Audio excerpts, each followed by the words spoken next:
옆에 있는 사람에 인사해 보겠습니다. 이 시간이 주님과 교제를 나누는 시간이 됩시다. 우리 앞뒤 사람에도 인사해 보겠습니다. 이 시간이 주님과 사랑을 나누는 시간이 됩시다. 네, 아멘. 네, 주님과 사랑을 나누고 주님과 동행하는 저와 여러분 되길 예수님의 이름으로 축복합니다. 오늘은 말씀 한 구절 읽고 시작해 볼까요? 요한복음 17장입니다.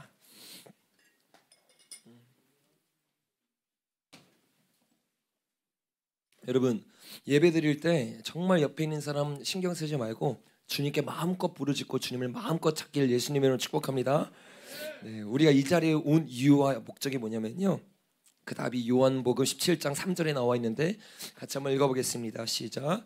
영생은 곧 유일하신 참 하나님과 그가 보내신 자 예수 그리스도를 아는 것이니이다. 아멘.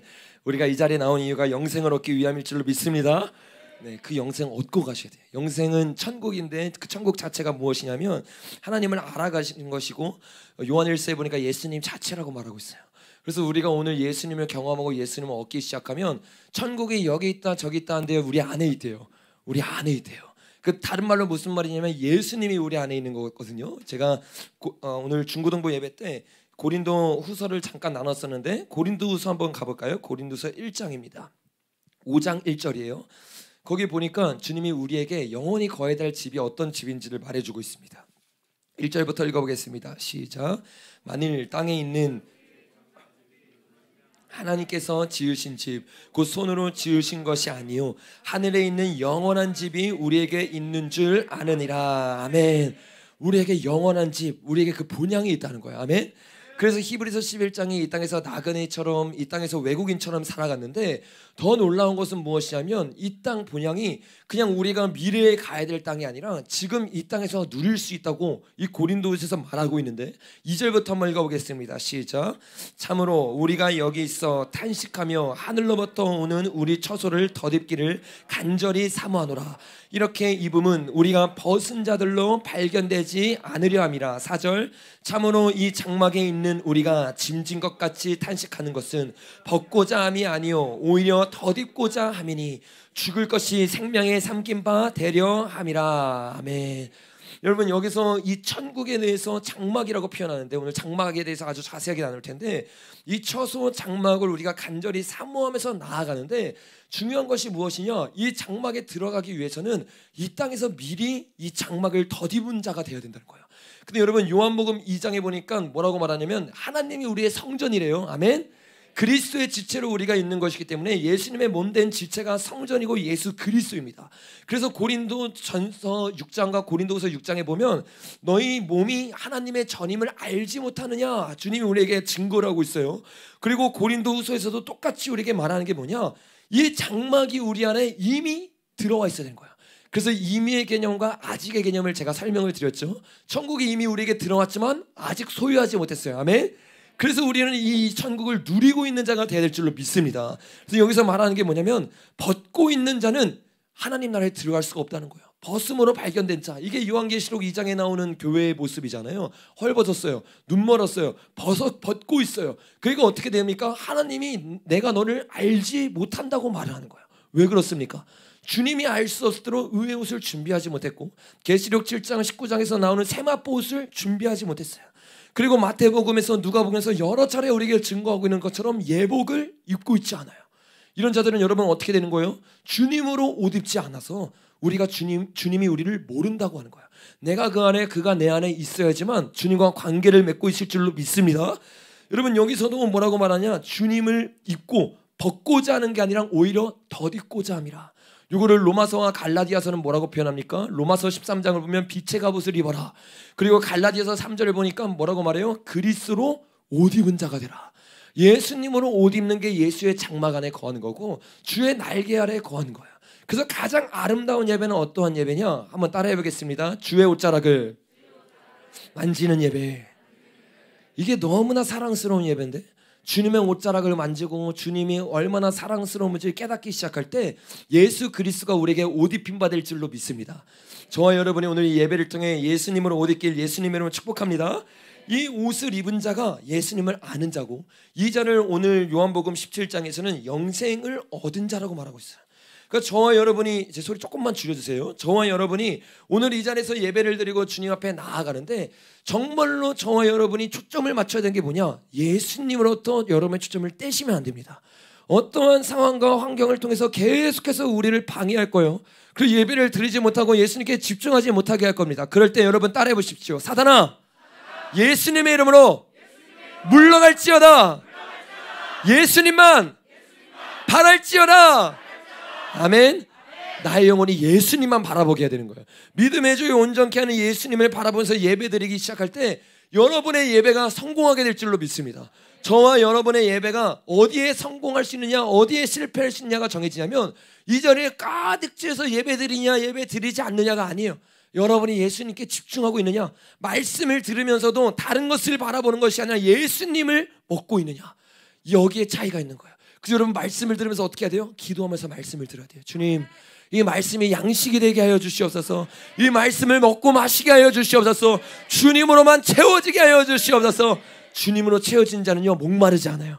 주님으로 채워진 자는 헐벗지 않아요. 주님 안에서 그래서 채워지고 배불러져서 승리하길 예수님의 이름으로 축복합니다. 제가 목요일에 요한복음에 대해서 나눴어요. 혹시 이 목요일날 요한복음 설교를 들으신 분들만 손 들어볼까요? 네, 별로 안 되죠. 지금 채널이 지금 폭파당해가지고 다음 주 화요일날부터 그쪽 채널에서 제가 이제 예배를 드리는데 오늘 그 이어서 제가 예배를 좀 얘기를 좀 나누고 싶은데 못 들으신 분들이 많기 때문에 간단하게 이 요한복음의 개요에 대해서 설명하고 오늘 요한복음 1장을 아주 자세하게 좀 나누는 시간을 좀 가졌으면 좋겠습니다. 제가 오늘 이 제목을 뭐라고 적었냐면, 한번 따라해볼까요? 계시록에 나오는 7년 대환란을 이길 수 있는 요한복음의 비밀. 저번 주는 7년 대환란을 이길 수 있는 아가서의 열쇠에 대해서 나눴어요. 그리고 목요일과 이번 주까지 해가지고는요, 이 요한복음에 적혀있는 하나님의 마지막 때를 향한 비밀에 대해서 같이 나누면서 우리가 마지막 때를 살아가고 있는데 어떻게 하면 우리가 이 마지막 때 7년 대환란을 이길 수 있는지, 우리가 마지막 때에 대한 눈이 열리지 않으면요 성경을 보아도 보지를 못해요. 근데 눈이 열리기 시작하면 성경에서 숨겨져 있는 마지막 때가 다 보이기 시작하고 우리가 어떻게 이 마지막 때를 승리해 나갈 수 있는지를 알 수 있는데, 이 요한복음에도 요한계시록에 적혀있는 7년 대환란을 이길 수 있는 비결이 바로 이 자리에 있다는 거예요. 왜 그러냐면 이 요한복음을 저술한 목적 자체가 무엇입니까 여러분? 요한복음 20장에 보니까 이렇게 말을 해요. 20장 30절 시작. 예수께서 제자들 앞에서 이 책에 기록되지 아니한 다른 표적도 많이 행하셨으나 오직 이것을 기록함은 너희로 예수께서 하나님의 아들 그리스도이심을 믿게 하려 함이요 또 너희로 믿고 그 이름을 힘입어 생명을 얻게 하려 함이라. 아멘. 여러분, 예수님이 수많은 표적을 행했습니다. 아멘. 근데 이 수많은 표적 가운데 책에 기록된 목적에 따라 표적을 기록했다는 거예요. 그러니까 저와 여러분이 그동안은 예수님이 행했던 표적들을 보면서 와 놀랍다 신기하다 정도로 끝냈는데, 눈이 열려서 성경을 보기 시작하면 예수님이 걸어갔던 그 모든 시간들, 예수님이 행했던 모든 치유의 기적들이요 다 메시지가 있고 하나님의 진리 가운데서 하나로 이어진다는 것을 깨달을 수가 있어요. 그래서 그 모든 것을 통해서 우리에게 메시지를 준 게 바로 요한복음인데, 이 요한복음을 그렇게 기록한 목적이 두 가지가 있대요. 첫 번째가 뭐냐? 한번 따라해 보겠습니다. 너희로 예수께서 하나님의 아들 그리스도이심을 믿게 하려 함이요. 아멘. 이 책을 지은 목적이 뭐냐? 예수님을 알기 위해서라는 거예요. 요한계시록 여러분 7년 대환란을 준비하는 자들이 누구예요? 하나님을 아는 자들이거든요. 하나님을 모르는 자들은요 마지막 환난을 이길 수가 없어요. 그래서 우리가 정말로 7년 대환란이 깨달아지고 마지막 때가 깨달아지면 우리는 어디로 돌아가야 돼요? 복음으로 돌아가야 돼요. 왜요? 복음만이 우리를 하나님을 알게 하기 때문이에요. 그리고 특별히 요한계시록은 우리로 하여금 뭐라고 말하느냐? 하나님을 알고 하나님을 믿게 하기 위해서 지음받았대요. 두 번째 이유가 뭐예요? 한번 따라해 보겠습니다. 너희로 믿고 그 이름을 힘입어 생명을 얻게 하려 함이라. 첫 번째는 예수 그리스도가 하나님의 아들이심을 증거하기 위해 요한복음이 쓰여졌고, 두 번째는 그 이름을 힘입어 생명을 얻게 하기 위해서 쓰여질 줄로 믿습니다. 그러니까 우리가 이 요한복음만 잘 공부하고 잘 알아도요 요한복음 가운데 있는 핵심적인 메시지들이 우리의 심령을 치기 시작해요. 첫 번째가 뭐냐? 오늘 나누면서 여러분의 마음 가운데 예수님이 가득하게 될지어다. 이 예수님을 믿을 수 있는 방법이 뭐예요? 갈라디아서 3장에 보니까 율법을 행함으로 성령을 받은 게 아니라 듣고 믿음으로 성령을 받았어요. 그래서 이 요한계시록은 두 가지를 나타나고 있는데 하나님의 아들이신 예수 그리스도 그리고 예수 그리스도께 인도하는 성령님에 대해서 나누고 있는 것이 바로 이 요한복음이라는 거예요. 그래서 이 요한복음을 통해서 성령으로 충만해지고 예수로 충만해지길 예수님의 이름으로 축복합니다. 여러분 요한복음은 1장 계율로 되어 있고 2장과 5장 이게 하나님이 우리에게 어떻게 하면 요한계시록을 알 수 있는지에 대한 비밀에 대한 계시를 나타내주고 6장부터 16장까지 그리고 17장부터 21장까지 이렇게 총 하나 둘 셋 네 부분으로 나뉘어져 있습니다.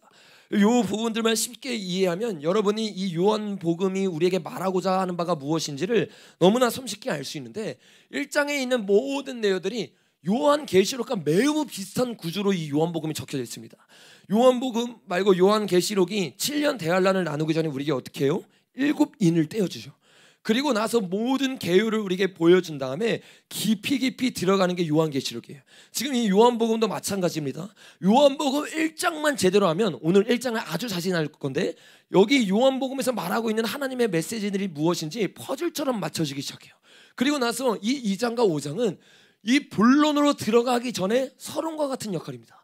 근데 한 메시지를 우리에게 주고 있어요. 여러분 1장에서 주님이 우리에게 말하는 바가 뭐냐면요, 하나님이 말씀으로 어떻게 돼요? 천지를 창조하시고 육신으로 옷 입고 이 땅에 오셨다는 것을 얘기합니다.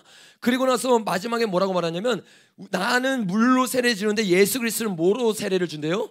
성령으로 세례를 준대요.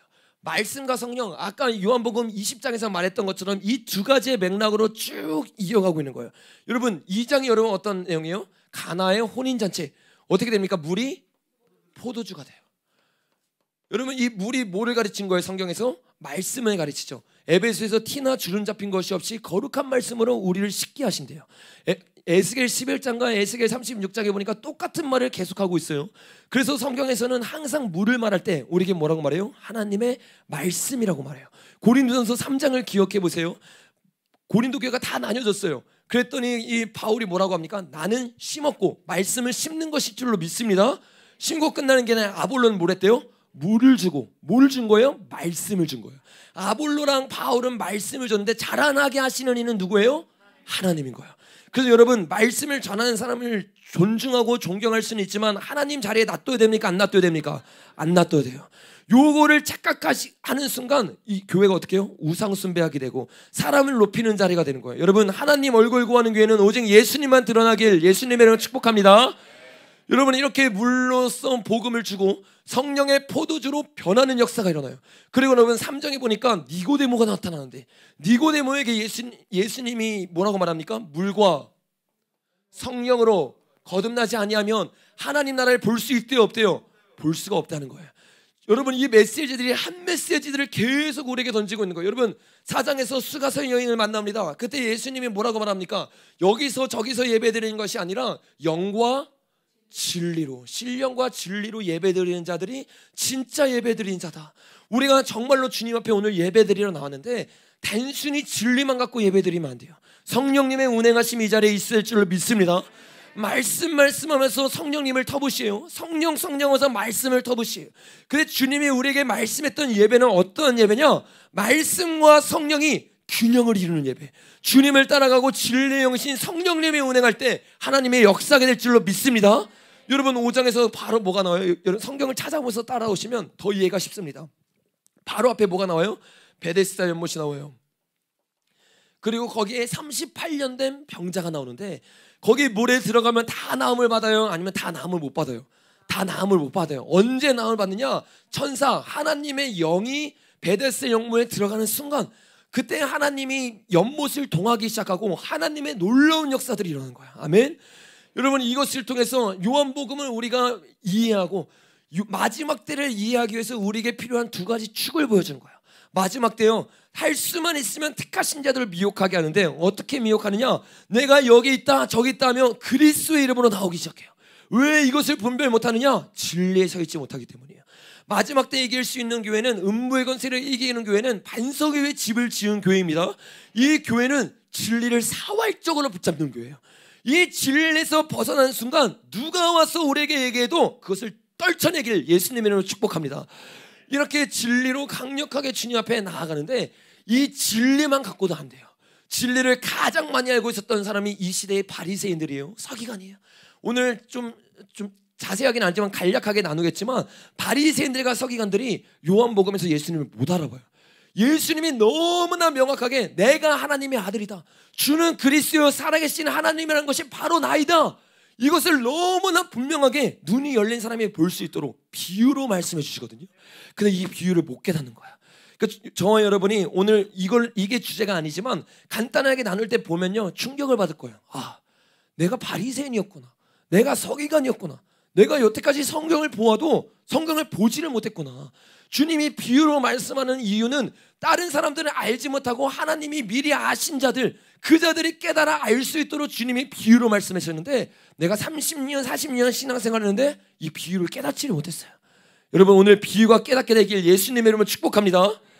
여러분, 진리와 영으로서 예배드려서 이 맹인되었던 바리새인들은 깨닫지 못했지만 오늘 성령님이 임하기 시작하면 저와 여러분에게 요한계시록이 열리기 시작하는 거예요. 저와 여러분에게 요한복음이 열리기 시작하는 거예요. 성경이 열리기 시작할 때 성경이 얼마나 재밌는지 몰라요. 요즘 성경 보는 재미에 너무 빠져가지고 목요일날도 아침부터 저녁까지 해야 되는 일이 있는데 요한복음만 계속 보다 놨어요. 연구하고 또 연구하고, 주님이 2021년에 새롭게 연구하는 그 방법들을 좀 이렇게 알려주셔가지고 그렇게 연구를 하는데 성경이 보이기 시작하고 드러나기 시작하고 하나님의 진리들이 막 올라오기 시작하는데 그게 얼마나 달콤한지 몰라요. 여러분, 그걸 오늘 같이 공유하자고요. 같이 느끼자고요. 정말로 경험하길 바랍니다. 저와 여러분이 38년 된 병자였어요. 도저히 주님 앞에 나아갈 수가 없었어요. 교회를 다녀요. 교회 근처에 있었어요. 교회 문화에 있었어요. 기도를 하고 찬양하는 모습을 봤어요. 근데 영이 임하지 않으면, 성령의 터치가 임하지 않으면 여러분 변화될 수가 없는 거예요. 그래서 주님이 우리에게 말하는 게 뭐냐? 세례들과 안수를 받으라는 거예요. 오늘 여러분이 예배를 드리면서 누군가의 안수를 사모하지 말고 성령님의 안수를 사모하시길 바랍니다. 성령님의 터치를 사모하시길 바랍니다. 주님이 임하시면 고치지 못할 사람이 없어요. 저와 여러분 38년 동안 앓지 않았잖아요. 38년 동안 습관적인 죄를 갖고 있지 않았잖아요. 하물며 38년 됐던 죄인도 고치시는데 주님이 오늘 우리가 못 고치겠습니까? 새롭게 시작하는 이날 고침을 받고 시작하시기 바랍니다. 여러분, 이렇게 주님이 우리에게 계율을 딱 말해줘요. 이렇게 진리와 성령으로 비침을 받으면 내가 누구인지를 알게 될 것이다. 진리와 성령을 주는 이유는 은혜를 주기 위해서가 아니라 은혜와 진리가 충만하신 하나님을 알기 위해서요. 이렇게 전개를 하고 이제 6장부터 예수님이 누구인가에 대해서 자세하게 나누는데, 여러분 6장에 보니까 어떤 장면이 나와요? 6장 한번 읽어볼까요? 1절부터 시작. 그 후에 예수께서 디베랴 갈릴리 바다 건너편으로 가시매 큰 무리가 따르니 이는 병자들에게 행하시는 큰 표적을 보았습니다. 예수께서 산에 오르사 제자들과 함께 거기 앉으시니 마침 유대인의 명절인 유월절이 가까운지라. 아멘. 이게 여러분, 구약을 모르면요 이 말을 이해할 수가 없어요. 제가 예전에 성경을 제대로 모를 때는요 신약의 달콤한 책인 줄 알았어요. 근데 주님이 계속 인도해 주시고 구약을 공부하다 보니까 구약이 너무나 달콤한 책이고 심오한 책인 거예요. 근데 이 구약을 알고 나서 다시 신약을 보니까 신약은 더 심오한 책인 거예요. 하나님의 말씀을 가지고 이 구약의 메시지를 가지고 우리에게 그 메시지를 심겨주고 있는데, 오늘 이 요한복음이 가장 신학적이고 가장 하나님의 메시지를 아주 적나라하게 보여주는 메시지가 바로 이 요한복음 6장부터 16장까지에 있는 이야기예요. 여기 보니까 여러분, 예수님이 우리에게 뭘 보여주시냐? 6월절에 오셔서 예수님이 선포하기 시작하고 사역하기 시작합니다. 어떠한 사역을 하냐면 첫 번째 나오는 사역이 뭐예요? 5,000명을 먹이는 기적을 해요. 근데 이 5,000명을 먹이는 오병이어가 괜히 여기 있는 것이 아니에요. 오병이어 기적을 행한 다음에 주님이 뭐라고 말씀하냐면 26절부터 읽어보겠습니다. 시작. 예수께서 대답하여 이르시되 내가 진실로 진실로 너에게 이르노니 너희가 나를 찾는 것은 표적을 본 까닭이요 떡을 먹고 배바른 까닭이요. 예수님은 이들에게 내가 그리스도라는 걸 보여주기 위한 표적이었는데 이들이 예수님을 따른 건 표적을 보고 깨달은 까닭이 아니요 떡을 먹고 배부른 까닭이에요. 그러니까 예수님이 왜 이 기적을 했는지 보아도 보지를 못해요. 들어도 듣지를 못해요. 우리도 이 오병이어 기적 보면서 와, 하나님이 오병이어 기적을 일으키시는 분이네 이러면요, 바리새인처럼 1차적인 것밖에 못 보는 거예요. 예수님이 이 표적을 행하신 이유가 무엇입니까? 우리 뒷구절에 보니까 예수님이 이렇게 말씀하세요. 32절부터 시작. 예수께서 이르시되 내가 진실로 진실로 너에게 이르노니 모세가 너에게 하늘로부터 떡을 준 것이 아니라 내 아버지께서 너희 하늘로부터 참 떡을 주시나니 하나님의 떡은 하늘에서 내려 세상에 생명을 주는 것이라. 34절. 그들이 이르되 주여 이 떡을 항상 우리에게 주소. 아멘. 여러분, 이 떡을 이들이 원했어요. 근데 이 떡이 무엇인지를 모르고 원했어요. 주님이 우리에게 주고 싶어하는 떡은 무엇입니까? 35절 읽어보겠습니다. 시작. 예수께서 이르시되 나는 생명의 떡이니 내게 오는 자는 결코 줄이지 아니할 터요 나를 믿는 자는 영원히 목마르지 아니하리라. 그러나 내가 너에게 이르노니 너희는 다 보고도 믿지 아니하노라 하였느니라. 예수님이 이 표적을 보여준 이유는 내가 떡임을 알려주기 위해서요. 근데 보고도 믿지를 못해요. 여러분, 6월절에 어떤 일이 일어납니까? 출애굽기 12장에 가면요, 처음으로 이 6월절 사건이 일어난 사건이 나와요. 근데 이 6월절에서 일어나고 나서 하나님이 어떤 일을 하느냐, 출애굽기 12장 같이 한번 읽어보겠습니다.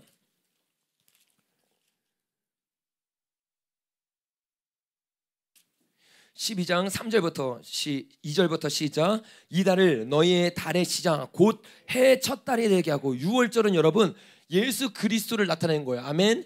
이 예수 그리스도를 나타내는 건데, 우리가 6월절을 시작할 때 어떻게 해요? 해가 바뀌어 버리는 거예요. 예수님이 이 땅에 왔을 때 어떻게 해요? 이 BC와 AD로 나뉘어져요. 왜? 예수님이 왔을 때는 항상 새로운 출발이 되는 거예요. 예수님이 재림을 하세요. 전영왕국이 새로 시작돼. 예수님이 이 땅에 오셨을 때도 시간표가 바뀌는 것처럼 우리 마음 가운데 예수님이 오늘 들어가는 순간 그냥 2022년 새 예배가 아니라 여러분의 신앙이 바뀌게 될지어다. 여러분의 신앙이 새롭게 될지어다. 이 새로운 신앙이 들어오는 게 바로 예수 그리스도라는 거예요. 예수님이 우리에 들어와서 어떤 일 하냐? 3절 읽어보겠습니다. 시작. 너희는 이스라엘 온 회중에게 말하여 이르라.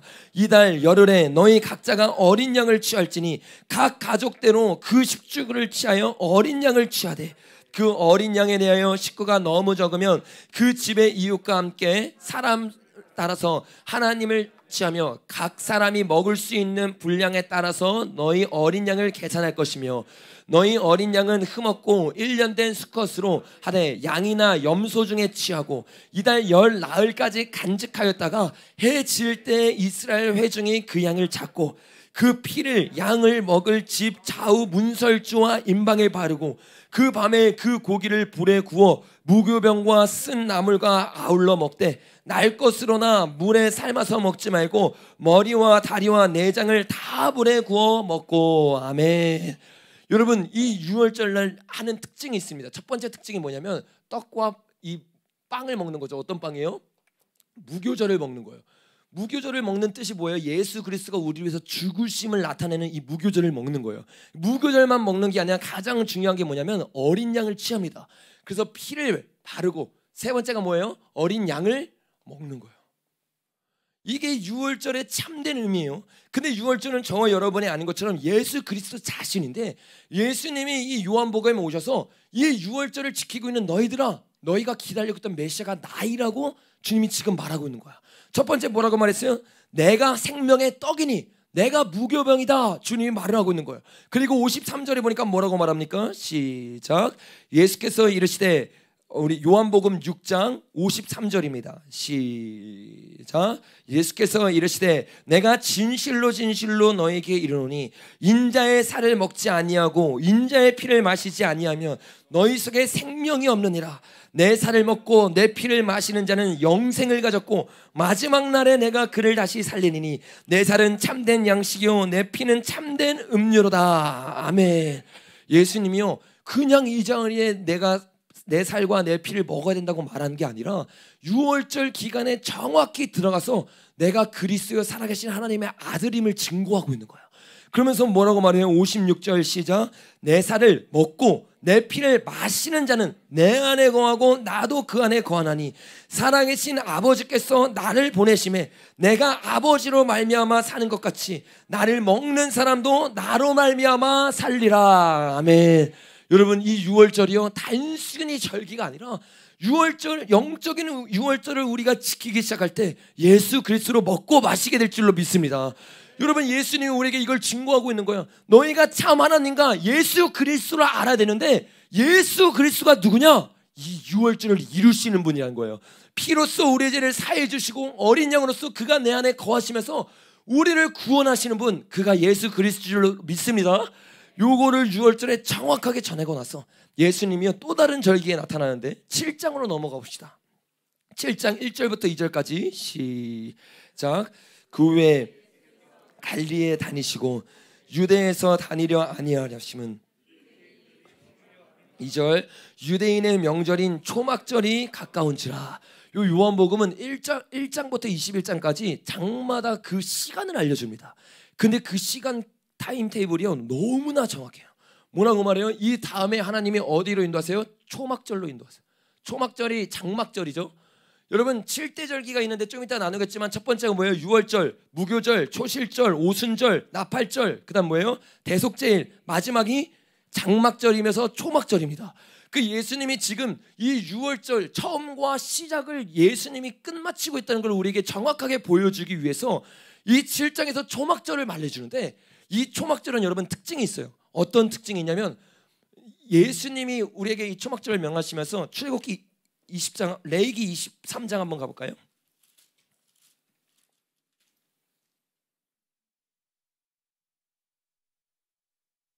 초막절에 이들이 뭐 하는 거냐? 42절부터만 읽어보겠습니다. 시작. 너희는 이래 동안 초막에 거주하되 이스라엘에서 난 자는 다 초막에 거주할지니 이는 내가 이스라엘 자손을 애굽에서 인도하여 내던 때에 초막에 거주하게 한 줄을 너희 대대로 알게 하려 함이라. 나는 너희의 하나님 여호와이니라. 아멘. 여러분 이 초막절은요 항상 모든 절기는 마찬가지예요. 과거적 측면이 있고 미래적 측면이 있습니다. 이미 얻었고 아직 이루지 않은 것처럼. 유월절하면 여러분 예수 그리스도의 피, 그 다음에 무교절하면 예수님의 십자가, 초실절에 예수님이 부활하셨죠. 그 다음에 오순절에 성령님이 강림하시고 나팔절에 예수님이 나팔 불 때 다시 오시죠. 그리고 대속제일이 여러분 어떤 날이에요? 대속제일이 여러분 죄를 사해주는 날로 착각하시면 안 돼요. 어떤 날이냐면 1년 동안 우리 했던 모든 삶을 점검하는 날이에요. 그래서 내가 부지중에 지었던 죄, 내가 주님 앞에 일부러 지었던 이 모든 죄를 청산하고 주님 앞에 회개하는 날인데 회개하지 않는 자들은 이스라엘에서 끊어지는 날입니다. 그래서 알곡과 쭉정이를 하나님이 언제 나누세요? 이 나팔절날 오시고 그리고 나서 대속제일날 심판을 하신 거예요. 여러분 이 날이 가을절기 7월 1일, 그 다음에 여기 7월 10일, 그 다음에 초막절이 7월 15일인데 그래서 7월 1일부터 10일까지 12일의 회개기도라고 부르는 거예요. 예수님이 오셨을 때 마지막에 천녀왕국 왕노릇하는 자가 아니라 천녀왕국에서 백성 노릇하는 사람들이 있어요. 이 사람들은 유대인, 대부분이 유대인들인데 유대인들이 이 예수님의 오심을 보고 저분이 진짜 그리스도구나, 모든 사람이 강권적으로 회개하는 게 아닙니다. 회개가 되는 순간 어떻게 되는 거예요? 천녀왕국 가운데서 알곡과 쭉정이로 나뉘고 천녀왕국으로 들어가는 게 바로 이 초막절이에요. 여러분 초막절이 천년왕국인 거 믿으시기 바랍니다. 이 천년왕국에 들어가가지고 우리가 뭘 기다리느냐? 이 초막절이 7일이라고 했어요? 8일이라고 했나요? 8일이죠. 8일. 왜 8일이냐면 7일 동안 절기를 지키고 8일째 되는 날은 뭐냐면 하나님과 함께 기뻐하는 거예요. 그날을 유대인들이 뭐라고 부른다 했어요? 시마토라라고 부른대요. 시마토라. 이 시마토라가 어떤 날이냐? 이 모세오경을 읽는데 모세오경을 처음부터 다시 읽는 날. 그러니까 아예 새롭게 첫 출발하는 날이 바로 이 시마토라예요. 이게 무슨 말이냐? 예수님이 오시고 예수님이 우리를 이 알곡과 쭉정이를 나누고 그리고 나서 이 초막절날 천년왕국에 들어가고 천년이 차고 나서 곡과 마곡의 전쟁 이후에 영원이라는 시마토라에 들어가는 것이 이 성경에서 나가고 있는 복음일 줄로 믿습니다. 이 복음 가운데서 우리가 들어가는데 여러분 이 초막절은 어떤 날이냐면 가을절기라고 했잖아요. 이 우리가 곡간에 이제 곡간을 모아서 알곡들을요 초막에 넣는 날이에요. 그 너무나 신기하지 않아요? 알곡을 대속제일날 알곡과 쭉정을 나누시고 초막절날 알곡을 집어넣는 거예요. 이게 첫 번째 개념인데 주님이 가장 먼저 영적인 의미로 우리에게 준 게 뭐냐? 우리가 출애굽기 레위기 23장에서 읽은 것처럼 초막을 일주일 동안 지어서 사는 이유가 뭐예요? 주님이 우리를 인도하심을 기억하기 위해서. 우리가 그동안 주님을 놓치고 살았어요. 배부르고 등 따시게 살았어요. 그때 주님이 1년에 한 번씩 초막절에서 이 장막을 짓고 사면서 우리가 여기서 삶이 끝이 아니라 영원한 삶이 있고, 그리고 예수님이 그 힘들고 어려웠던 곳에서 우리를 인도하신 하나님을 기억하게 하는 거예요. 그래서 첫 번째는 뭐냐? 과거에 우리를 출애굽시킨 하나님. 그리고 미래적 의미는 뭐예요? 천년 왕국을 소망하게 하는 하나님. 이게 첫 번째고, 두 번째 예식이 있어요. 두 번째 예식이 뭐냐? 성전에 빛이 가득하게 하는 겁니다. 왜 빛이 가득하게 하냐면 예수님이 우리를 구름 기둥과 불 기둥으로 인도하신 거에 대한 감사하고 기억을 하는 거예요. 그리고 이게 천년 왕국의 예표라고 했잖아요. 오늘 요거 나누는 시간이 아니어서 자세히는 안 나누겠지만, 천년 왕국의 특징이 뭐냐면 어둠이 없는 겁니다. 빛이 가득해요. 예수 그리스도와 같이 있는 거기 때문에. 그래서 천년 왕국을 기리는 것이, 생각하는 것이 초막절이에요. 그리고 세 번째가 뭐냐? 이 성전 근처에 실로암 물이 있습니다. 이 실로암 물에서 황금 주전자에서 물을 퍼가지고 성전에 흐르게 하는 거예요. 요건 뭐예요? 과거에 하나님께서 반석을 통해서 우리에게 물을 주신 하나님. 여러분, 강약 가운데서도 우리가 하나님을 의지하면 물을 줄 줄로 믿습니다. 이 하나님을 실로암 물을 펴서 이거를 성전에다 붓는데, 요거 여러분 뭡니까? 에덴 동상의 특징이 있어요. 창세기 2장에 나오는데, 목요일날 설교했던 거 들어보면 다 나옵니다. 하나님이 강을 흘리게 해요. 네 가지의 강을. 그리고 천국에서 하나님이 새하늘과 새 땅을 만드는데 22장에 보니까 뭐라고 말합니까? 예루살렘 성에서부터 물이 흐른다고 말해요. 천년왕국을 스바냐 14장에 보니까 강물이 흘러내린대요. 그리고 그 강물을 통해서 12그루의 나무가 열매를 맺기 시작하고 만국이 소생하게 되는 것. 이게 뭐예요? 바로 천년왕국과 새하늘과 새 땅이라는 거야. 그래서 우리가 이 실로암에서 물이 흐르는 것, 에스겔 47장에서 나오는 것처럼 이사야 36장과 56장에서 천년왕국을 예언하고, 65장에서 예언하고 있는 것처럼 천년왕국을 생각하면서 그날을 고대하는 것이 바로 이 초막절이라는 거야. 여러분, 이 스바냐에서 마지막 때에 대한 이야기가 나오거든요. 여기에 지키고 있는 절기가 뭐냐면 초막절만 유일하게 지킵니다. 우리 한번 그것만 한번 살펴볼까요? 스가랴 14장입니다. 말라기 앞에 있어요. 스가랴 14장. 요게 마지막 때에 대한 이야기인데, 스가랴 1장부터 한번 보면 여호와의 날이 이르라. 이 날이 마지막 날이죠. 예수님이 오시는 날. 그날에 내 재물이 약탈되어 내 가운데서 나뉘리라. 내가 이방 나라들을 모아 예루살렘과 싸우게 하리니 성읍이 황납되며 가옥이 약탈되며 부녀가 욕을 당하며 성읍이 절반이나 사로잡혀 가려니와 남은 백성은 성읍에서 끊어지지 아니하리라. 이게 여러분 뭐예요? 여섯 번째 대접인 어떤 전쟁이에요? 맨날 까먹어. 저기 아마겟돈 전쟁이죠. 아마겟돈 전쟁을 통해서 주님이 마지막 전쟁을 일으키는 거예요. 근데 그 전쟁에서 승리하는 건 누구예요? 하나님이죠. 한번 3절 읽어보겠습니다. 시작. 그때 여호와께서 나가사 그 이방 나라들을 치시되 이 왕의 전쟁 날에 싸우는 것 같이 하시리라. 4절. 그날에 그 발이 예루살렘 앞 곧 동쪽 갈람산에 서실 것이요 감난산은 그 한 가운데 동서로 갈라져 매우 큰 골짜기가 되어서 산 절반은 북쪽으로 절반은 남쪽으로 옮기고 그 산 골짜기는 아셀까지 이를지니라. 여러분, 마지막 때 예수님의 날에 아마겟돈 전쟁이 터지는 순간 예수님이 유다의 사자로 와서 승리할 걸 믿으시길 바랍니다. 어디로 오신대요? 강남산으로 오신대. 감난산에 예수님이 구름 타고 가신 것처럼 오실 줄로 믿습니다. 예수님이 오실 때 어떤 일이 일어나느냐? 6절을 읽어보겠습니다. 시작. 그날에는 빛이 없겠고 강명한 것들이 떠나갈 것이라. 여호와께서 아시는 한 날이 있으니 낮도 아니요 밤도 아니라. 여러분, 이게 뭐예요? 우리가 나눴던 것처럼 일월 성신의 징조이죠. 하나님이 오고 나서 승리하게 하시고 일월 성신의 징조로 마지막을 끝내버리신 거예요. 그리고 어떻게 하느냐? 다음 구절부터 읽어보겠습니다. 시작. 어두워 갈 때 빛이 있으리로다. 요 빛이 뭐예요? 예수님이 오셔서 이 땅 가운데 천년왕국을 이루시는 거예요. 천년왕국을 이뤄서 어둠에 사라진 천년왕국 에덴을 여기에 다시 한번 창설하시는데, 그 에덴의 특징이 뭐냐? 8절 읽어보겠습니다. 시작. 그날에 생수가 예루살렘에서 솟아나서 절반은 동해로 절반은 서해로 흘릴 것이라. 여름에도 겨울에도 그러하니라. 아멘. 여전히 천년왕국에도 물이 흐르고 있고, 거기선 누가 왕이에요? 9절 시작. 여호와께서 천하의 왕이 되시니 그날에는 여호와께서 홀로 한 분이실 것이요 그의 이름이 홀로 하나일 것이라. 아멘. 천년 왕국의 유일한 왕은 하나님이세요.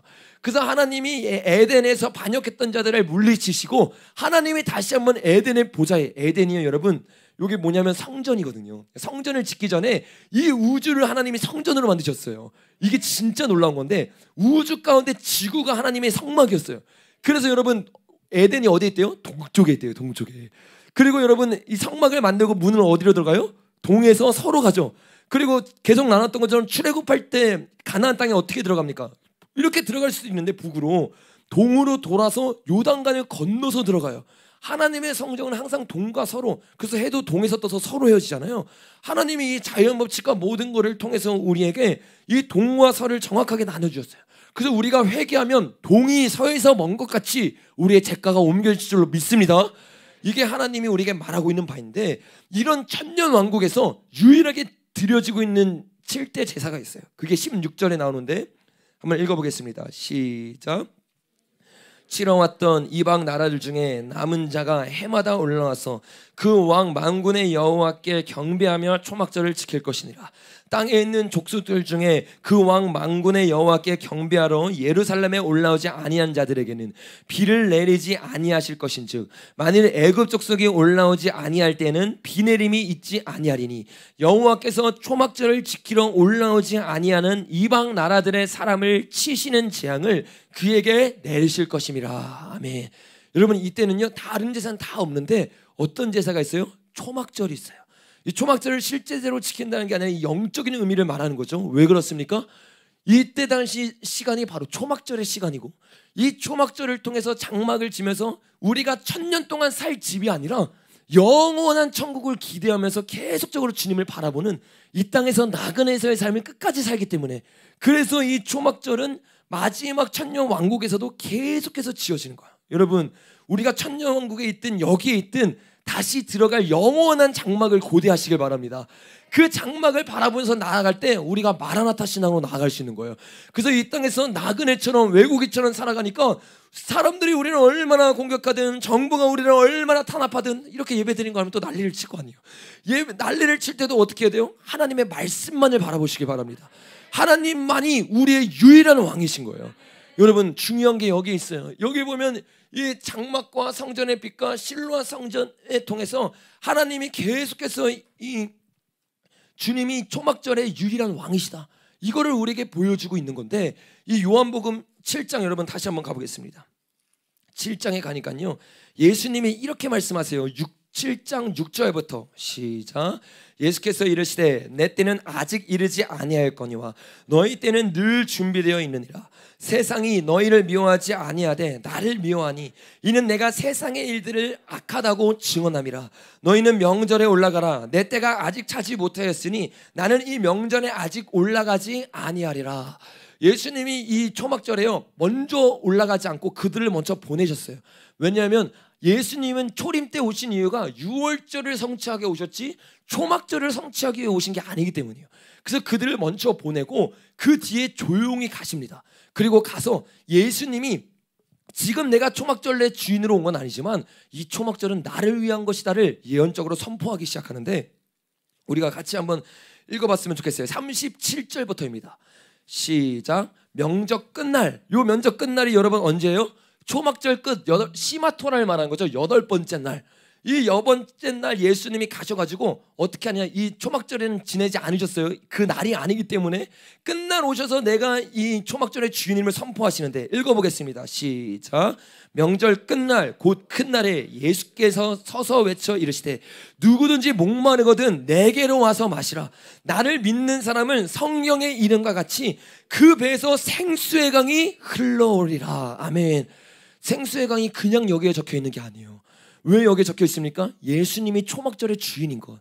여러분 여기 잠깐 꽂아놓고 요한복음 2장 한번 가보겠습니다. 2장 19절 시작.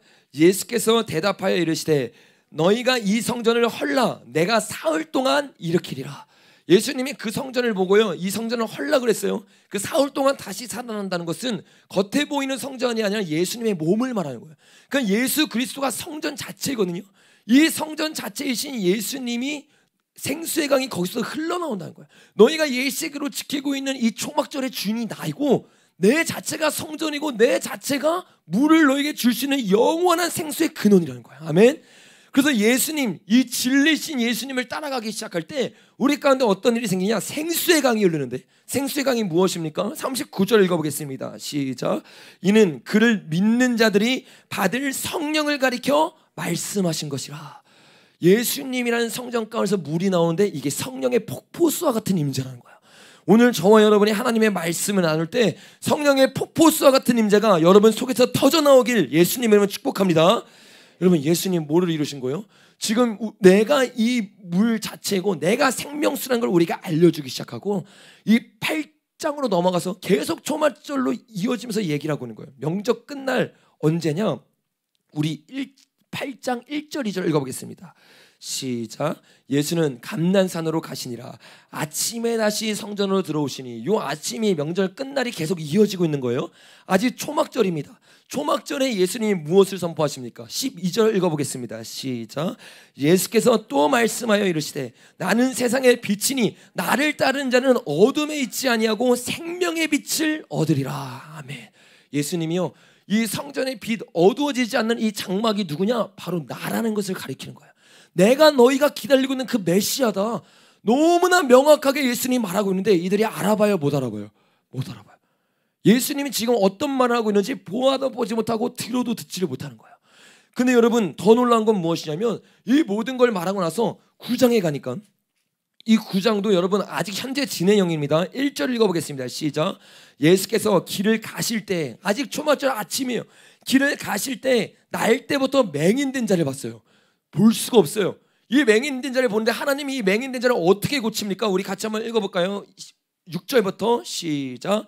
이 말씀을 하시고 땅에 침을 뱉어 진흙을 이겨 그의 눈에 바르시고 이르시되 실로암 목에 가서 씻으라 하시니, 실로암은 번역하면 보냄을 받았다는 뜻이라. 이에 가서 씻고 밝은 눈으로 왔더라. 아멘. 여러분, 하나님이요 모든 표적, 많은 표적을 행했는데 여기에 이 표적을 적으신 이유가 있댔어요. 그게 뭐라고 했어요? 요한복음 20장에 보니까 예수님이 하나님의 아들심을 증거하기 위해서. 그래서 예수님이 이 표적을 행한 거예요. 이 표적을 행했을 때 맹인되었던 사람, 이 사람의 죄 때문에 이 사람이 맹인됐던 게 아니에요. 3절 한번 보겠습니다. 시작. 예수께서 대답하시되 이 사람이나 그 부모의 죄로 인한 것이 아니라 그에게 하나님이 하시는 일을 나타내고자 하심이라. 예전에 이게 이해가 안 됐어요. 아니 왜 죄도 아니고 뭐도 아닌데 왜 이런 일을 행하실까? 하나님이 표적을 이루시는 그 단계 가운데 이 사람을 통해서 하나님의 영광을 드러낸 거예요. 어떤 영광을 드러내느냐? 실로암을 통해서 물이 성전에 흐르는 그 물이 바로 나이다. 내가 예수 그리스도고 내가 바로 너희가 기다리는 영원한 장막이다. 우리는 이 영원한 장막을요 가나안 땅처럼 개념적인 의미로 생각을 해요. 그러니까 어떻게 해요? 이 땅에선 천국을 못 누린다고 생각해요. 근데 주님이 우리에게 말하기를 아까 서론분에도 나눈 것처럼 천국이 여기 있다 저기 있다가 아니라 어디에 있대요? 우리 안에 있대요. 고린도후서에 보니까 그 장막을 이미 입고 있는 사람이 장막에 들어간다는 거예요. 이 말은 무슨 말이냐? 이 초막절 예수 그리스도가 오늘 우리 가운데 장막으로 있기 시작해야 된다는 거예요. 장막으로 있는 사람들의 특징이 뭐냐? 어둠이 없어요. 빛과 어둠이 함께할 수 없다는 거예요. 그리스도와 벨리알이 함께할 수 없다는 거예요. 성전이 어떻게 더러운 가운데 있겠냐는 거예요. 그래서 고린도후서에서 5장에서는 뭐라고 말하니까 장막에 대해서 얘기하고 6장에서는 장막인 성전을 얘기하면서 너희가 어떻게 빛과 어둠이 함께할 수 있겠냐? 회개하고 돌이켜서 정결한 신부가 되라는 거예요. 여러분, 저와 여러분이 정말로 장막으로 더 있기 위해서는 오늘 저와 여러분의 티나 주름 잡힌 모든 죄들을 회개될 줄로 믿습니다. 저는 몰라요. 여러분이 어떤 죄를 짓고 있는지, 여러분이 어떠한 삶을 살고 있는지 몰라요. 근데 여러분이 장막을 벗고자 하는 자가 아니라 덧입고자 하는 자라면 오늘 주님 앞에 회개의 영을 구하시길 바랍니다. 이 회개를 구하면서 나아가기 시작하고 실로암 성전의 주인이 예수님인 걸 예수님이 증거하기 시작해요. 내가 그 병든 자의 눈을 낫게 하는데 충격적인 건 뭐냐? 요거를 낫게 하고 나서 9장이죠. 낫게 했는데 바리새인들이요 예수님을 죽이려고 그래요. 여러분 충격적이지 않으세요? 예수님이 너무나 밝히 내가 이 6월절과 초막절 처음과 끝의 주인이라고 말했는데 이들이 그 다음에 예수님을 죽일 모의를 하기 시작합니다. 그러고 나서 예수님이 그들과 이렇게 대화를 나누세요. 요한복음 9장 39절부터 읽어보겠습니다. 시작. 예수께서 이르시되 내가 심판하러 이 세상에 왔으니 보지 못하는 자들은 보게 하고 보는 자들은 맹인이 되게 하려 하시니 바리새인 중에 예수와 함께 있던 자들이 이 말씀을 듣고 이르되 우리도 맹인인가? 예수께서 이르시되 너희가 맹인이 되었다라고 하면 죄가 없으려니와 본다고 하니 너희 죄가 그대로 있느니라. 이게 진짜 무서운 거예요. 보아도 보지 못하고 들어도 듣지 못하는 거. 예수님이 바로 앞에서 내가 왕임을 드러내는데 깨닫지를 못하는 거예요. 여러분, 저와 여러분 눈 가운데 비닐이 벗겨지길 예수님의 이름으로 축복합니다. 이 장막절을 주님이 스가랴에서 14장에서 우리가 아까 읽었던 것에서 뭐라고 말하냐? 어둠이 없고 빛이 있는 곳이고, 우리가 한번 정확하게 읽기 위해서 한 번만 더 찾아보겠습니다. 스가랴 14장 9절입니다. 시작. 여호와께서 천하의 왕이 되시리니 그날에는 여호와께서 홀로 한 분이실 것이요 그의 이름이 홀로 하나이실 것이라. 아멘. 여러분, 이 천녀왕국의 특징은 뭐냐면 예수님이 왕으로 오시는 거예요. 왕으로. 여러분, 예수님이 왕된 삶을 살고 있지 않은 사람은 초막절을 누리고 있지 못한 사람이고, 다른 말로 천국과 내 속에서 천국을 누리고 있지 못한 사람이란 거예요. 내가 천국을 원합니다, 천국을 바랍니다가 아니라 여러분의 삶 가운데 예수님이 왕으로 인정되어 있지 않아요. 저와 여러분의 나라가 지금 이제 창세기 1장을 아주 자세히 나눌 건데, 주님이 천지 창조를 하실 때 우리 안에 다시 새로운 것을 이루시잖아요. 요한복음 1장이 우리 속에 천지 창조를 이루는 장면이에요. 근데 이 장면을 주님이 우리에게 보여주시면서 뭐라고 말하느냐? 너의 이 왕, 너의 이 장막 가운데 진짜 왕이 누구냐는 거야. 너의 이 성전 가운데 새롭게 다시 시작하는 거잖아요. 새로운 날, 2022년 새로운 첫 주일을 보내는 여러분에게 주님이 묻고 있는 거예요. 너의 진정한 왕은 누구이냐? 예배를 드리고 주님을 따르고 주님을 위해 나아간다고 말하지만 너희는 어두움의 종로로 타고 있구나. 너는 죄의 종로로 타고 있구나. 천년왕국은 죄가 아예 없어지는 거야. 어둠이 사라지고 오직 주님만을 예배하고 오직 주님만을 경배하는 건데, 내 속에 두 마음이 있어. 주님도 예배해요, 주님도 경배해요. 내가 즐기고 싶으면 그대로 즐기고 있어요. 이거는요, 장막절을 영적으로 지키고 있지 못한 거야. 저와 여러분의 삶은 어떻습니까? 주님이 왕으로서 자정하고 있습니까? 주님이 지금 그들에게 물어보고 있는 거예요. 바리새인들과 서기관들에게 내가 너희가 기다리던 유대인의 왕이다. 근데 주님을 왕으로 모시지 않아요. 보지를 못하기 때문에. 여러분, 오늘 저와 여러분에게 주님이 유일한 왕이 되기를 예수님의 이름으로 축복합니다. 천하의 왕이 되신대요. 그날에 여호와께서 홀로 한 분이래요. 다른 것과 겸하여 섬기지 마시길 바랍니다. 정말 이 첫 예배부터 결단하여서 오직 예수, 오직 성령, 오직 하나님만 여러분의 왕 되길 예수님의 이름으로 축복합니다. 이 요한복음에서 이렇게 하나님이 유월절을 이루시고 초막절을 이루시고, 그 다음에 이걸 계속 이어서 요한복음 10장을 가봅시다. 10장 22절부터 읽어보겠습니다. 시작. 예루살렘에 수전절이 이를 때는 겨울이라. 야, 수전절이 나와요. 수전절. 이 유월절, 초막절, 그 다음에 수전절. 수전절은 가장 마지막에 여러분 생긴 절기죠.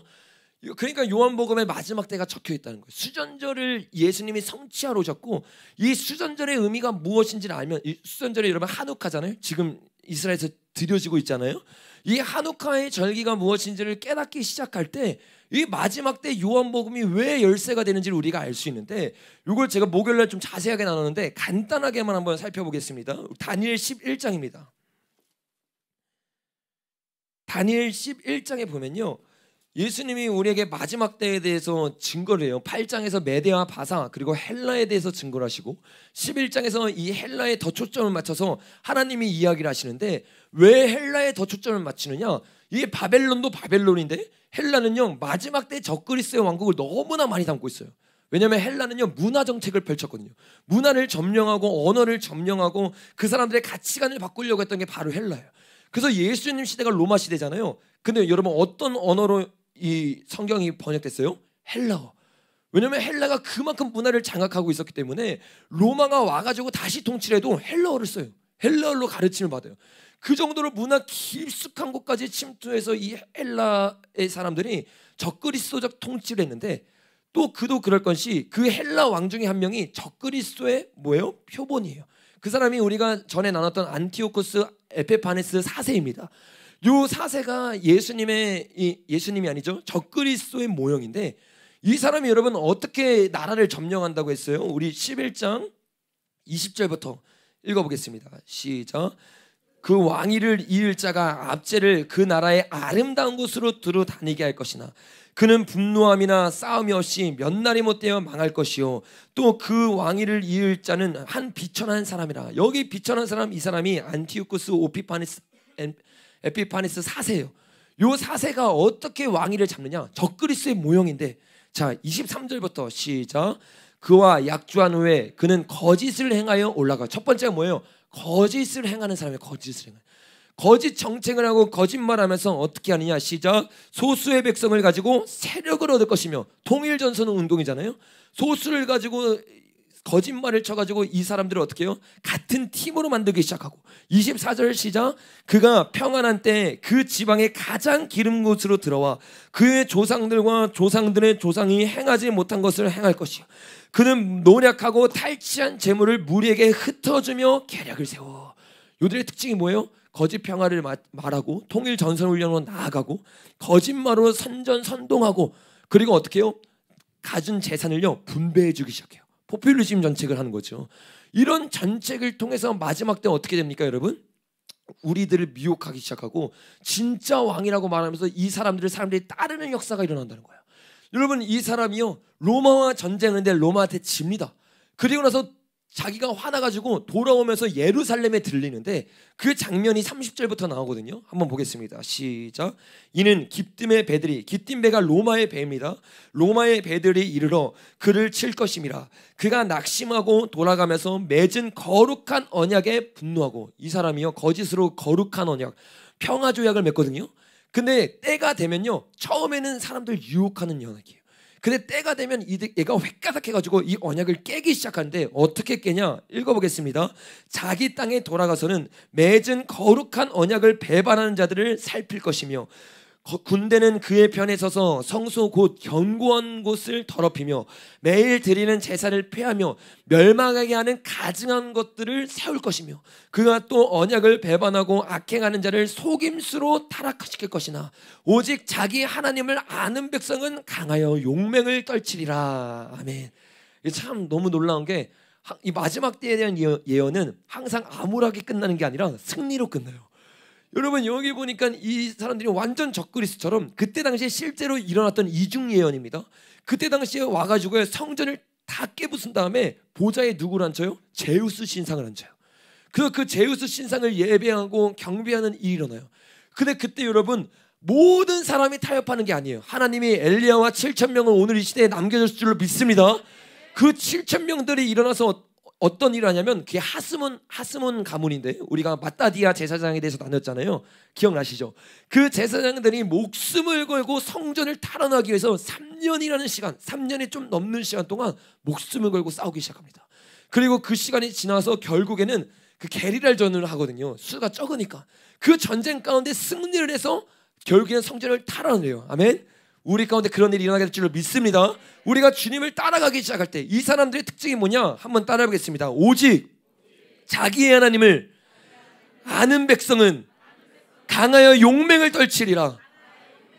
이 마지막 때 용맹을 떨치는 자들이 누구냐? 오직 다른 데 길이 없어요. 오직 자기의 하나님을 아는 백성만이 하나님을 통해서 힘을 얻게 될 줄로 믿습니다. 이 힘을 얻고 나아가는 자들이 바로 이 하스몬 가문이고, 이 가문이 성전을 타락하자마자 가장 먼저 뭘 하냐? 이 제우스 신장을 찢고 빠고 부셨어요. 그날이 여러분 며칠이에요? 12월 25일이에요. 그러니까 우리가 이 12월 25일이 성탄절로만 예수님의 오심을 기다리는 날이 아니라 사실은 예수님의 재림을 기다리는 날이에요. 그 요 날을 우상을 섬기는 날로 우리가 착각을 해요. 그 25일이 그 누구죠? 저기 그 로마 카톨릭 저기 그 우상 태양신의 그 날짜라고요? 아니요. 그 날은요 예수님이 다시 오심을 기다리면서 찢고 빠고 부셔가지고요 예수님의 다시 오심을 기억하면서 거룩하게 성전을 만든 날, 탈환한 날, 그 날이 12월 25일입니다. 그래서 여러분 이 날을 기다리면서 우리가 25일 날 나눴던 것처럼 초림을 기다리는 게 아니라 재림을 기다리면서 예배드리길 예수님의 이름으로 축복합니다. 그날 그렇게 뜨겁게 성전을 탈환하고 가장 먼저 해야 되는 일이 뭐냐? 예배가 돌아가게 해야 되거든요. 예배가 멈춰졌잖아요. 그래서 어떻게 하냐? 불을 피워야 돼요. 어디에 불을 피워야 돼요? 촛대에 불을 피워야 되고 분향단에 불을 피워야 돼요. 번제단에 불을 피워야 돼요. 같은 불이거든요. 근데 이 불을 피우기 위해서는 이 출애굽기 30장에서 우리가 그때 유황과 이 그 몰약에서 나눈 것처럼 하나님의 기름을 만들라고 했던 방법대로만 기름을 만들어야 되거든요. 근데 당장 보니까 기름이 하루치밖에 없어요. 근데 이거를 당장 예배를 드리니까 켰는데 거룩한 기름이 만들어질 때까지 8일 동안 이 촛불이요 하루치밖에 없는데 꺼지지 않은 거예요. 이 하나님의 기적을 경험하기 시작하니까요, 이들이 그때부터 누구를 기다려요? 유대인의 왕으로 오실 예수님 기다려요. 그러니까 예수님이 초림으로 와야 되는데 이게 약간 이들이 약간 핀트가 어긋난 거죠. 정치적 메시아를 기다리는 일들이 일어나는 거예요. 그 이 수전절에 예수님이 들어가 가지고 뭐를 하시느냐? 요한복음 다시 10장으로 가보겠습니다.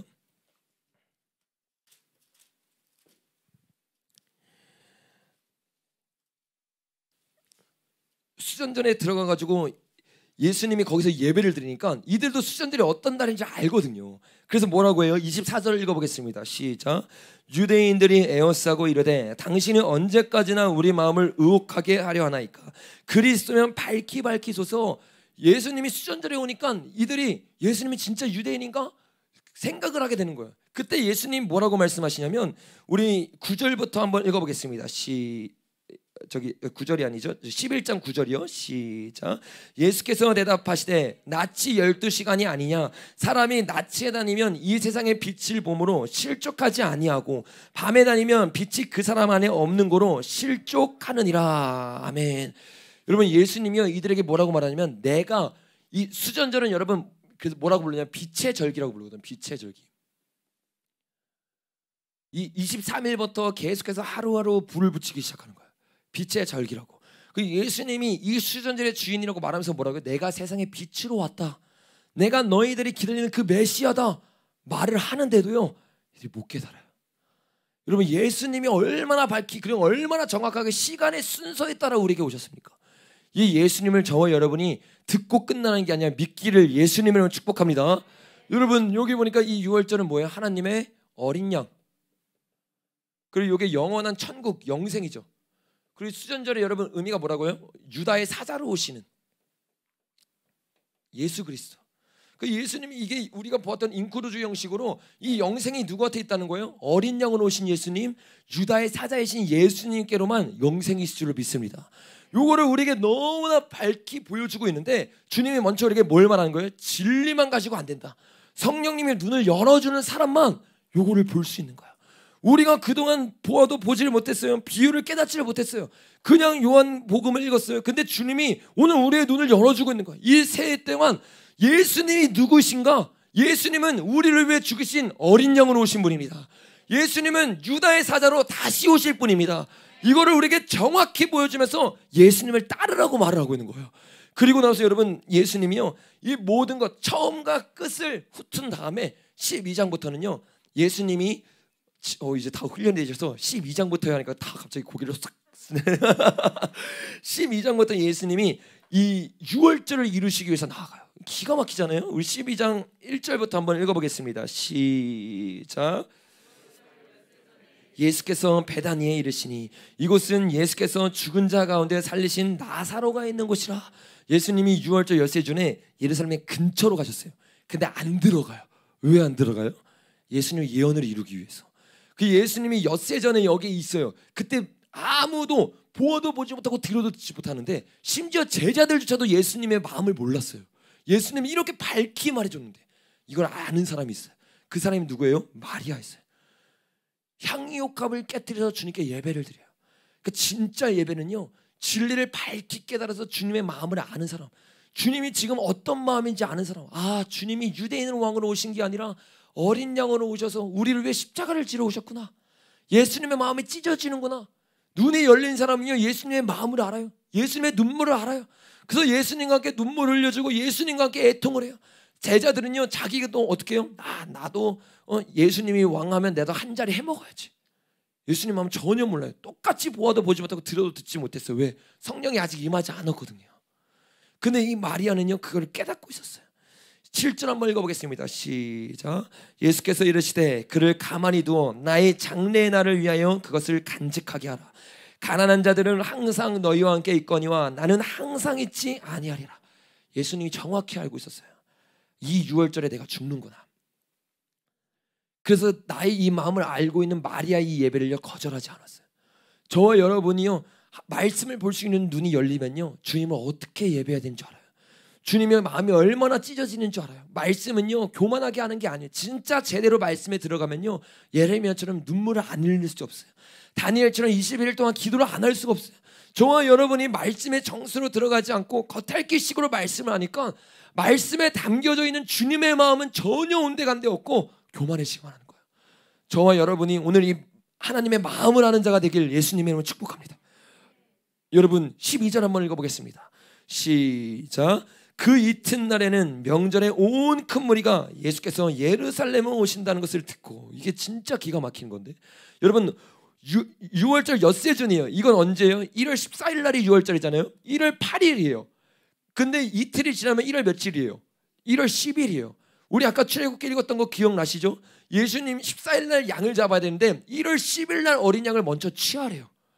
그것을 그대로 이루기 위해서 예수님이 이날 명절날 들어가기 시작하는 거예요. 들어가서 어떻게 하시냐 한번 읽어보겠습니다. 13절부터 시작. 종려나무 가지를 가지고 맞으러 나가 외쳐 하산나 찬송하리로다. 주의 이름으로 오시는 이 곧 이스라엘 왕이시여 하더라. 예수는 한 어린 양 나귀를 타고 보고 다시니 이는 기록된 바 시온 따라 두려워하지 말라. 보라 너희 왕이 나귀 새끼를 타고 오신다 함과 같더라.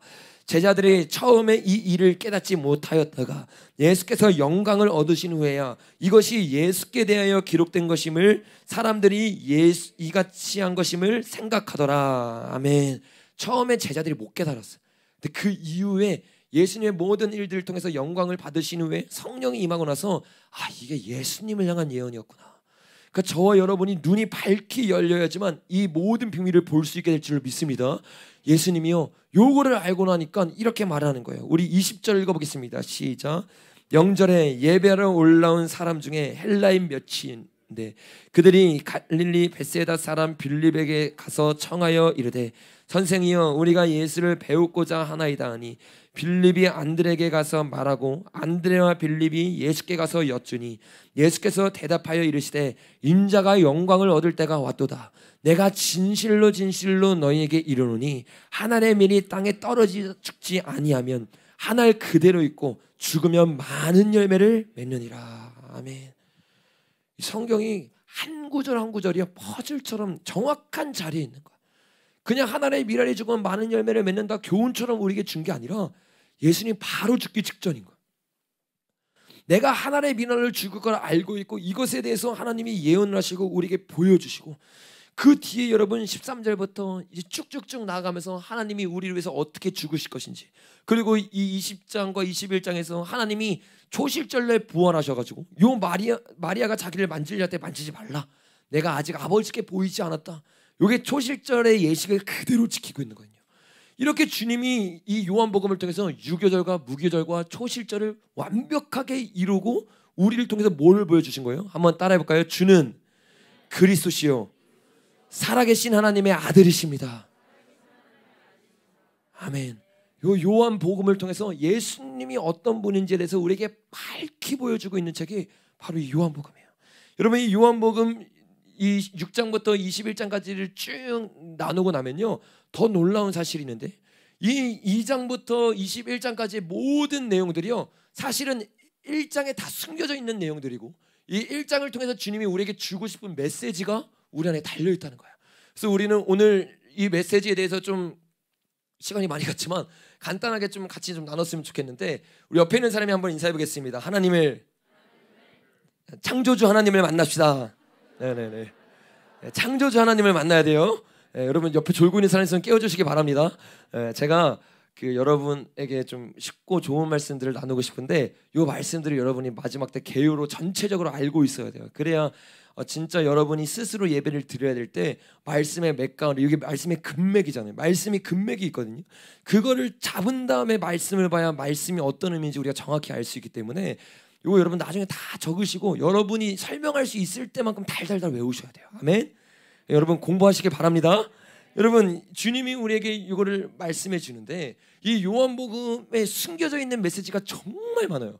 예를 들면 이 요한복음 1장에 음절이 496개요. 그리고 21장의 단어가 496개입니다. 이 496이 숫자가 우리에게 잘 개념을 안 다가오잖아요. 근데 이 요한복음에서 가장 많이 강조하고 있는 게 뭐냐면 하나님의 아들 독생자예요. 그래서 이 요한복음 3장이 우리가 잘 아는 구절이잖아요. 독생자를 우리에게 주셨으니, 그 독생자의 원어를 게마트리아라고 있어요. 우리에게는 익숙하지 않지만 이 게마트리아로 이들은 너무나 익숙하게 다가와요. 뭐 다윗하면 14 이렇게 숫자로 바로 계산이 될 정도로 유대인들 머리가 똑똑한 거예요. 그렇게 하는데 이 독생자라는 뜻이 바로 이 게마트리아가 뭐예요? 496이에요. 그러니까 예수님이 우리에게 말하고 싶은 게 뭐냐면 독생하신 아들 예수 그리스도가 누구인지를 보여주길 원하는 건데, 이 독생자라는 원어를 조금 더 우리가 깊이 보면요, 단순히 외아들이라는 뜻이 아니에요. 그분과 동일한 분이라는 뜻이에요. 동일한 분. 그러니까 예수 그리스도가 단순히 하나님의 외아들이 아니라, 이걸로도 충분히 이해가 되지만 예수 그리스도가 하나님 자체이신 분인 거예요. 그러니까 삼위일체잖아요. 요 하나님에 대해서 나누고 있는 책이 요한복음이에요. 그래서 요한복음 1장과 요한복음 12장은 이렇게 496개의 단어와 음절로서 우리에게 그 메시지를 던지고 있고, 또 한 가지 특별한 게 뭐냐면, 여러분 요한계시록 우리가 공부했죠. 요한계시록 2장과 3장이 여러분 어떤 내용이에요? 7 교회, 그리고 나서 7 뭐가 나와요? 인, 7 나팔, 그리고 7 대접. 이렇게 4가지의 7을 강조하면서 정말 주님이 다시 오심을 기다리면서 7, 7, 7, 7을 강조합니다. 이 요한복음도 마찬가지예요. 요한복음 안에는 이 7이라는 숫자가 굉장히 많이 숨어져 있는데, 뭐 첫 번째로 오늘 나누는 이 1장도 7단락으로 나뉘어져 있고, 이 7단락의 내력이 좀 이따 나눠보겠지만 이 천지 창조를 비유해서 우리에게 얘기하고 있는 거거든요. 그리고 나서 주님이 우리에게 말씀하는데 이 요한계시록에는 7 표적이 있어요. 여러분 7 표적이 뭐가 있습니까? 2장에서 가나의 혼인 장치가 있죠. 그리고 나서 뭐가 있습니까? 4절에서 왕의 신하를 고칩니다. 그래서 5절에서 여러분 어떤 일 있어요? 38년 된 병자를 고쳐요. 그리고 6장에서 여러분 어떤 일 있어요? 오병이어가 있습니다. 오병이어를 끝나고 나서 중간에 예수님께서 바다를 걸으세요. 1, 2, 3, 4, 5, 6, 7. 그 다음에 우리가 실로암에서 보았던 것처럼 어떤 표적을 합니까? 맹인을 고치십니다. 그리고 마지막에 여러분 어떤 일 있어요? 11장에서 나사로를 부활시켜요. 이게 하나님이 우리에게 보여주는 7 표적이에요. 그 표적을 우리에게 주시면서 하나님 정확하게 우리에게 어떤 표적을 통해서 이 일을 나타내고 보이실 것인지를 우리에게 보여주시는 거예요. 그리고 또 주님이 여기서 주목해봐야 되는 게 7 증인이 있어요. 7 증인이 여러분 누구예요? 여기 보면 나다니엘, 예수님이 그리스도라고 증거를 하죠. 그리고 이 사도 요한이 1장에서 여러분 세례 요한이 뭐를 증거합니까? 보라 하나님의 어린 양이로다. 그리고 베드로가 오병이어 기적을 했을 때 너희도 나를 떠나겠느냐? 아니요, 주는 그리스도의 살아계신 하나님의 아들이십니다. 그리고 예수 그리스도가 직접 증거하시죠. 나는 나이다, 내가 그리스도이다 증거를 하는 장면이 나오고, 마르다 장면이 나오죠. 마르다, 나사로를 살렸을 때 주님은 우리의 유일한 주십니다. 마르다가 고백을 해요. 베드로, 요단, 나다니엘, 이 예수님, 그리고 실로암 맹인 통해서, 그리고 여기 내가 적어놓은 내가 못 보겠네. 바다를 걸으신 예수님이 나오시고 나서 또 있는데 제가 기억이 잘 안 나네요. 잠시만요.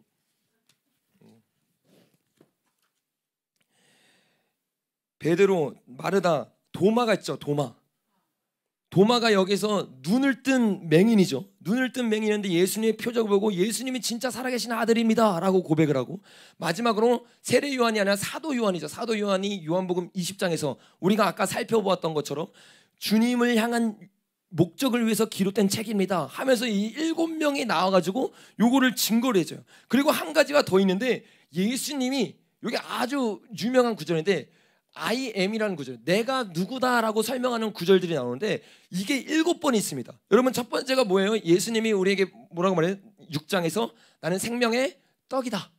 그 다음에 예수님이 7절에서 나는 빛이시다. 그리고 나서 10절에서 양의 문이다. 그 다음에 그 이어서 뭐라고요? 나는 참된 목자이다. 아멘. 주님 우리의 목자일 줄을 믿습니다. 여기 하나하나가 주님이 얼마나 사랑스러운 분인지를 우리가 아주 자세하게 보여주고 있는데, 이 목자 뒤에 여러분 11장에 보니까 주님이 부활이요 생명이다. 아멘. 예수님이 우리의 부활이고 생명일 줄로 믿습니다. 그리고 예수님이 14장에서 뭐라고 말해요? 내가 곧 길이요 진리요 생명이다. 아멘. 그리고 15장에서 주님이 나는 뭐래요? 포도나무다. 요 7개의 구절로 하나님이 계속해서 우리에게 당신이 누구신가를 아주 정확하게 보여주고 있는 거예요. 이 7명의 증인을 통해서 예수님이 진짜 하나님의 아들이시구나, 예수님이 살아계신 예수 그리스도이구나.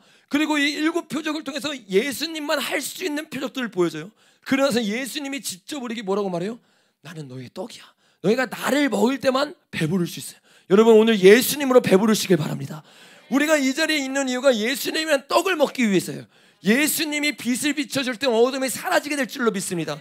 이 양의 문이신 예수님께 들어갈 때, 목자이신 예수님을 따라갈 때 천국으로 들어갈 줄로 믿습니다. 이 천국이 어떤 곳이에요? 부활이 있는 곳이에요. 생명이 있는 곳이에요. 그 길이 되는 유일한 분이 누구예요? 예수 그리스도예요. 길이요 진리요 생명 앞에는요 정강사가 붙습니다. 내가 그 길이요, 내가 그 진리요, 내가 그 생명이라는 거예요. 이게 여러분 14장에 나오는 내용이잖아요. 모든 걸 다 나누고 나서 너희가 기다렸던 메시아가 나고 그 길이 나이고 그 진리와 생명이 나임을 너무나 주님이 밝히 보여줬어요. 아멘. 이 예수님을 얻게 되시길 바랍니다. 이 예수님이 이렇게 말하고 나서 그러니까 너희가 누구한테 붙어 있어야 된대요? 나한테 붙어 있어야 되는 거야. 포도나무에 붙어 있을 때만 우리가 아름다운 열매를 맺을 수 있는 거야. 이 열매를 맺는 것에 대해서 주님이 이 요한계시록과 똑같은 구조로 이렇게 되어 있죠. 하나가 더 있어요. 이게 뭐냐면 요한복음 1장에 나오는 거예요. 1장. 요 1장에 보면요 마지막 7에 대해서 주님이 말씀하는데, 요것에 대해서 우리가 좀 간단하게 좀 살펴봤으면 좋겠습니다. 우리 요한복음 1장으로 좀 갔으면 좋겠습니다.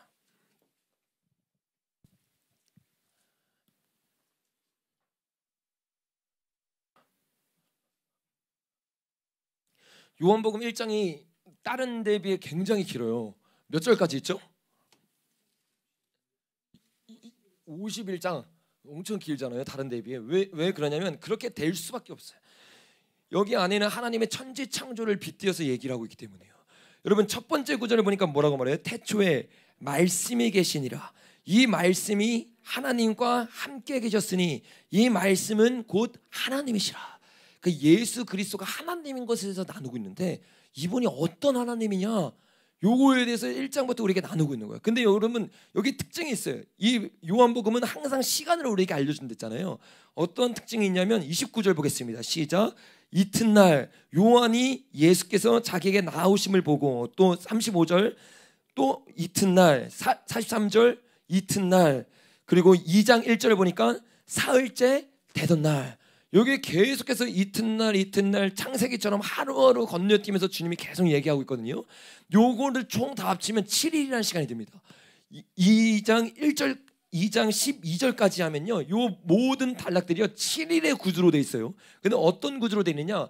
여러분 하나님이 처음에 말씀으로 뭐를 지으셨어요? 빛이 있으라. 빛을 짓고 나서 여러분 뭐 하셨습니까? 둘째 날에 하나님이 궁창이 나뉘어라. 그 다음에 여러분 뭘 했습니까? 묻이 드러나라. 묻이 드러난 다음에 하나님이 어떻게 합니까? 해와 달과 별을 만들어서 주관하라. 그리고 나서 여러분 모든 이 생물들과 만들고 나서 뭐라요? 번성하라, 충만하라. 아멘. 그러나서 주님이 인간을 만드시고 인간을 창조하세요. 창조라는 단어가 여기에만 나와요, 여러분. 다른 건 그냥 만들고, 우리 창조라는 요 한자로 보았잖아요. 인간을 창조하시고 다스리라. 그러나서 마지막 7번째 날이 뭐예요? 안식하라. 요게 주님이 우리에게 이 창세기를 통해서 주고 있는 바인데, 창세기 강의할 때 여러분 자세히 나눴죠. 이 창세기가 복음 자체예요. 여러분 이 빛이 여러분 어떠한 빛이라고 말했어요? 예수 그리스도의 빛이. 회와 달은요 그 뒤에 만들어지거든요. 이 빛이라는 것 자체가 여러분 예수 그리스도를 뜻하는 것을요 요한복음에서 증거하고 있죠. 태초에 말씀이 계시니라. 이 말씀이 하나님과 함께 계셨으니 이 말씀은 곧 하나님이시라. 그가 태초에 하나님과 함께 계셨고 만물이 그로 말미암아 지은 바 되었으니 지은 것이 하나도 그가 없이는 된 것이 없느니라. 4절까지 읽어보겠습니다. 그 안에 생명이 있었으니 이 생명은 사람들의 빛이라. 이 빛이라는 원어를 보면요, 단순히 비추다라는 뜻이 아니라요, 생명의 근원이 된다는 뜻이 있어요. 생명의 근원. 그 예수 그리스도가 생명의 근원이 된다는 거지, 단순히 요 빛을 말하는 게 아니에요. 이게 제가 그냥 엉뚱하게 어디서 가져와서 해석을 하는 게 아니라 성경에서 이미 그렇게 해석을 너무나 많이 하고 있어요. 그래서 고린도 전서와 후서가 너무 중요한데 여기 보면 창세기에 대한 너무나 많은 일들이 있어요. 고린도 후서 4장에 보니까 이렇게 말을 하고 있죠. 고린도전서 4장 5절부터 읽어볼까요? 시작. 우리는 우리를 전파하는 것이 아니라 오직 그리스도 예수의 주 되신 것과 또 예수를 위하여 우리가 너희의 종된 것을 전파함이라. 어두운데 빛이라 말씀하셨던 그 하나님께서 예수 그리스도의 얼굴에 있는 하나님의 영광을 아는 빛을 우리 마음에 비추셨느니라. 아멘. 여기서 어두운데 빛이 빛이라는 것은 창세기 1장을 말하는 거거든요.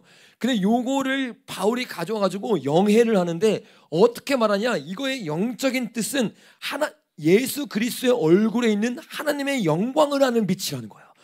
요 빛이 원래 의미가 뭐냐? 하나님 자신, 예수 자체가 태초에 말씀을 읽고 이 땅에 오셔서 말씀으로 이 땅을 건설하기 시작하는 거.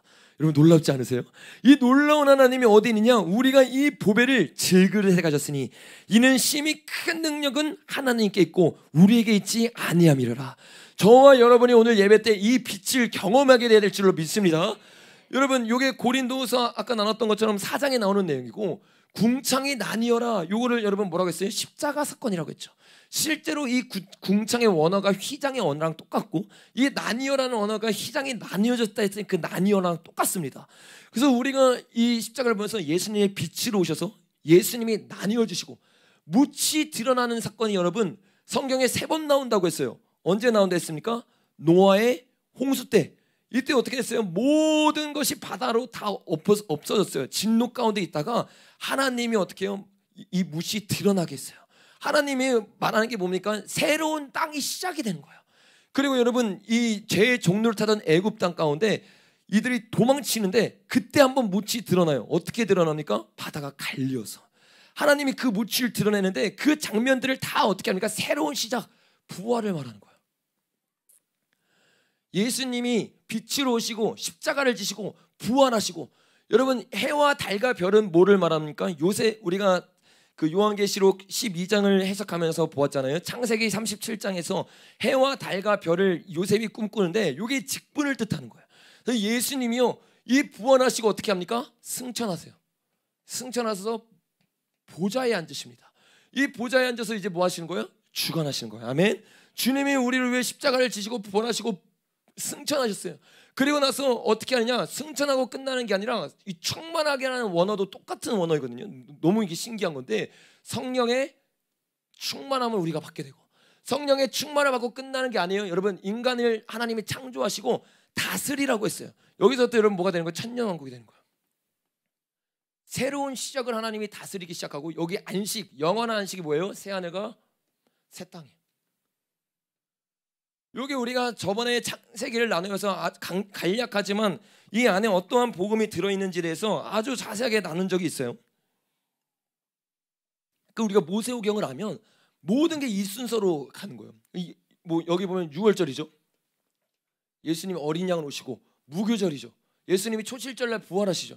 그리고 승천하시고 나서 성령이 오순절에 강림하시고, 천년왕국이 이 장막절, 하나님이 오시고, 그 다음에 장막절이 여기죠. 장막절이 여기고, 인간을 창조하시고 예수님이 다스리러 오시는 거죠. 이게 재림이죠. 나팔절. 이렇게 이 순서대로 하나님이 계속해서 우리에게 모세오경에 숨겨져 있는 복음을 주기 시작하는데, 여기 요한복음 1장에도 이 복음이 그대로 숨겨져 있어요. 이거를 예수님이 말고 우리의 측면으로 보면 여러분 뭐냐? 예수 그리스도로 복음이죠. 복음. 복음의 빛을 비춰야지만 신앙생활에 첫 출발하는 거예요. 여러분과 제가 오늘도 시작하는데 복음이 여러분 가운데 안 들어간다, 그러면 저와 여러분이요, 이 자리에 있을 필요가 없어요. 복음을 사모하시길 바랍니다. 예수님의 얼굴에서 나오는 빛을 구하시길 바랍니다. 그래서 우리 교회 이름 뭐예요? 하나님의 얼굴을 구하는 교회잖아요. 이 얼굴을 구하면서 구하고 오늘 우리가 이제 한 10분 정도만 더 나누고 기도할 텐데 기도를 할 때 정말 주님의 얼굴의 빛을 구해서 주님을 경험하게 되길 예수님의 이름으로 축복합니다.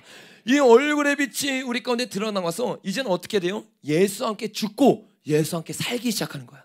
요거를 갈라디아서 2장에서 뭐라고 말하면 세례라고 표현해요. 세례. 요건 물 세례겠죠. 물 세례가 여러분 어떤 세례예요? 제사함을 주는 세례. 그리고 요 세례가 어떤 세례예요? 성령 세례. 주님이 주시는 물 세례와 성령 세례를 받기 시작할 때 이제는 내가 죽고 예수로 살기 시작하는 거야. 저와 여러분의 인생 가운데 내일은 석잔 사라지고 예수님만 드러낼 줄 믿습니다. 요것들이 끝나고 나서 여러분 예수님이 주관을 하는데 우리가 어떻게 해요? 직분을 받게 되는 거죠. 예수님과 함께 사마리아 땅끝까지 나가서 내 증인이 되라. 그리고 사도와 선지자라 뭐 여러 가지 뭐 베드로는 개바라고 부르게 되리라. 주님이 계속해서 이들에게 직분을 주고 그리고 나서 이들이 어떻게 해요? 성령의 충만함을 받아요. 성령의 충만을 받고 끝납니까 여러분? 끝나지 않죠. 주님의 재림을 기다리고 주님을 바라보음을 기다리고 그리고 새하늘과 새 땅 이 마라나타 신앙을 가지고 나아가는 거죠. 이런 신앙들로 나아가면서 주님 이게 새하늘과 새 땅 나아가는 것이 신앙 예수 그리스도가 아니라 성도들이 붙잡아야 되는 이 7계절의 이야기인데 요게 여러분 요한복음의 저자가 우리에게 말씀하면서 그냥 하나님의 아들이 아니라 예수 그리스도가 창조주라는 걸 우리에게 보여주기 위해서요 이 구절들을 그렇게 선택했어요. 요한복음 1장 한번 가보겠습니다. 요한복음 1장 첫 단락을 보니까요 주님 뭐라고 말씀하세요? 4절부터 읽어보겠습니다. 시작. 그 안에 생명이 있었으니 이 생명은 사람들의 빛이라. 빛이 어둠의 빛이 돼 어둠이 깨닫지 못하더라. 그 다음 6절 7절은 송영이고 8절부터 읽어보겠습니다. 그는 이 빛이 아니요 그 빛에 대하여 증언하러 온 자라. 세례 요한을 말하는 거죠. 9절 참빛 곧 세상에 와서 각 사람에게 비추는 빛이 있었나니 그가 세상에 계셨으며 세상은 그로 말미암아 지은 바 되셨으되 세상이 그를 알지 못하고 11절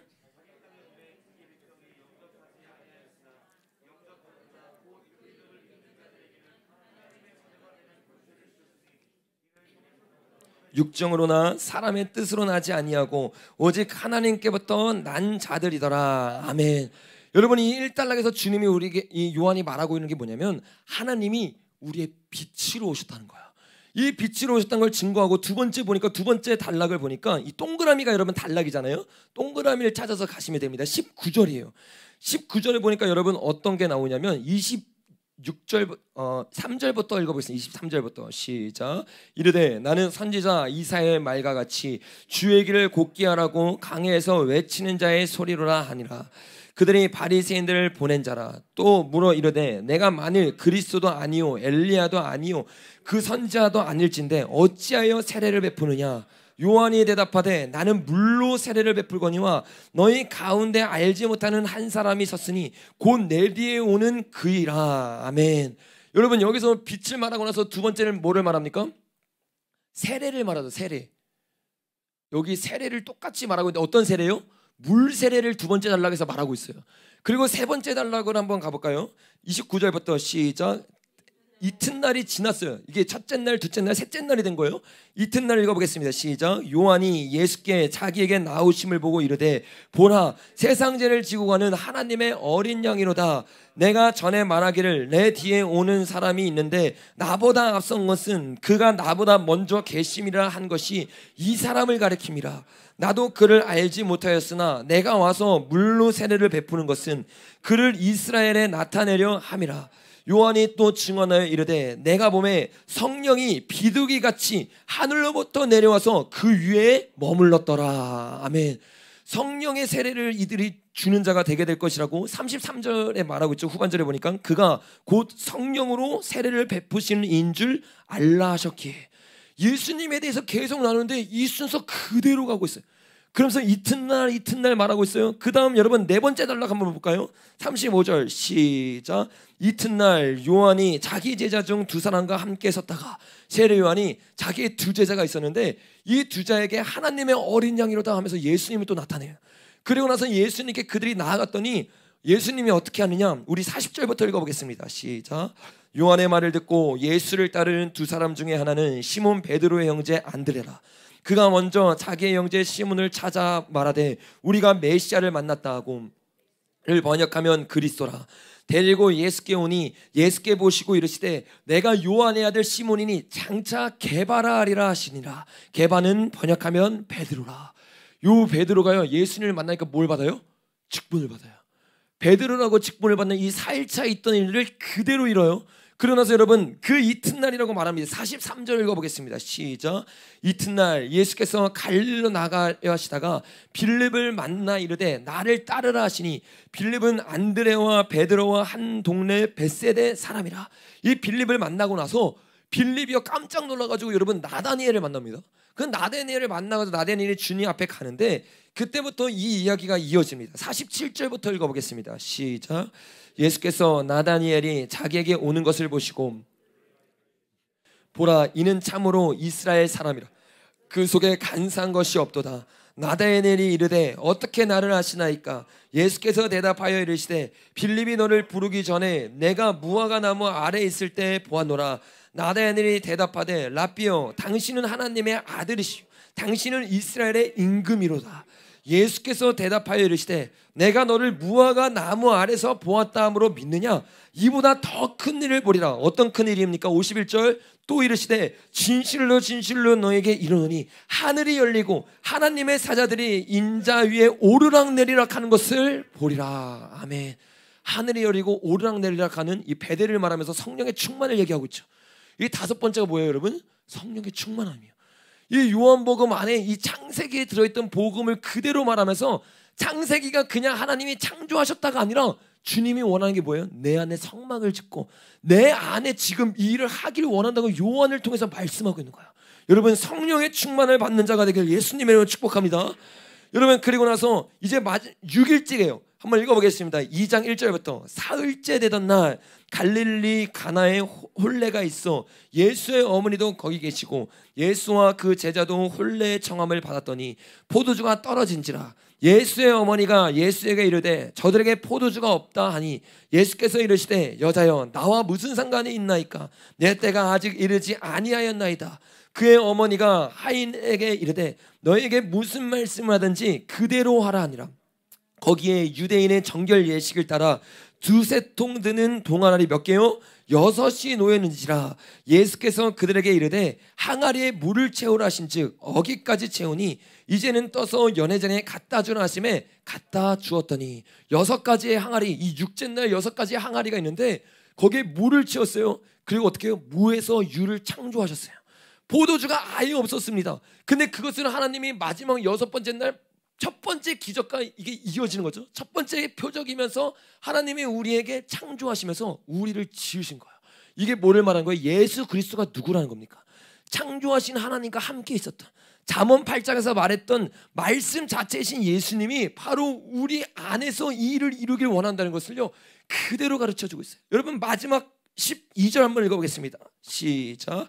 그 후에 예수께서 그 어머니와 형제들과 제자들과 함께 가버나움으로 내려가셨으나 거기에 여러 날 계시지는 아니한지라. 이 모든 걸 끝나고 나서 여러분 어떻게 해요? 하나님이 이 가버나움에 가셔서 그들과 함께 안식을 보내고 그들과 함께 쉼을 보냅니다.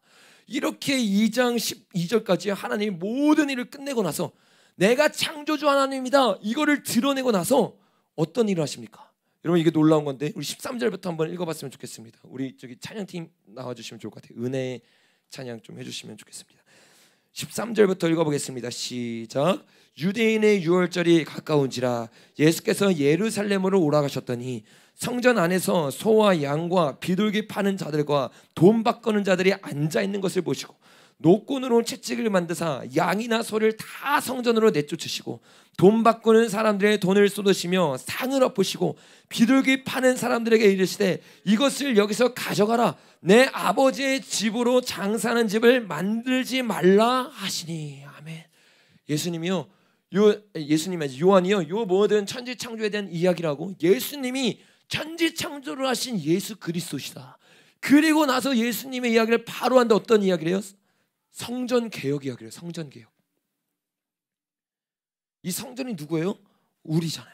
신약 시대의 성전이 우리임을 정확히 알고 있어요. 근데 예수님이요 내가 이 모든 것을 만든 사람이다 라고 말하고 나서 가장 먼저 하는 게 뭐냐면 성전을 창조하시고 성전을 새로 짓기 시작하는 거야. 그러면서 뭐라고 말하냐면 너희가 이 성전을 헐라 내가 사흘 동안 일으키리라. 내가 다시 한번 이 성전을 만들고 내가 다시 한번 너희 마음 가운데 재창조를 하리라. 요게 요한복음에서 우리에게 주고 있는 복음의 능력이라는 거야. 이 복음이 우리 가운데 들어갈 때 어떤 일이 일어나느냐, 그동안 예수님을 믿기 전에는 내가 원하는 대로 막 살아갔었는데 예수님이 우리 속에 들어가기 전에는 빛과 어둠과 공허함이 가득했는데 2021년을 살아가면서도 신앙생활 한다고 말하는데 예수님이 전혀 없었는데 예수님이 우리 속에 들어가는 순간, 이 복음 자체이신 예수님이 빛으로 비춰지는 순간 내 속에 번성하는 일이 일어나요. 내 속에 해와 달이 생겨나기 시작해요. 어둠이 사라지고 질서가 잡히기 시작합니다. 주님이 유일한 우리의 왕이 되기 시작합니다. 에덴이 처음 창조됐어요. 여러분 어떻게 했어요? 천년 왕국에서 이 장막절에서 말한 것처럼 오직 주님이 왕된 삶을 살아갔어요. 이것처럼요, 주님이 오늘 우리에게 이 요한복음을 통해서 2022년을 새롭게 결단하고 나아가는 저와 여러분에게 주님이 도전하고 있는 거야. 어떤 도전을 하냐, 이전까지 너의 힘으로 쌓아올렸던 모든 성전 무너뜨려라. 너의 힘으로 했던 신앙, 너의 힘으로 살아가려 했던 삶 다 쓰잘데기 없다는 거예요. 아무리 멋있는 성전을 만들었어요, 아무리 멋있는 창조 질서를 만들었어요, 근데 자세히 보면요 바벨탑이에요. 내가 만들었고 내가 선택했고 하나님이 원했던 천년왕국이 아니라 내가 원했던 유토피아를 내 안에 짓고 있어요. 여러분, 요거는요 신앙생활이 아니에요. 주님이 저와 여러분을 통해서 이 요한복음 1장과 2절을 통해서 정확하게 말하는 거야. 나는 내가 거하길 원하는 성전을 짓고 싶다.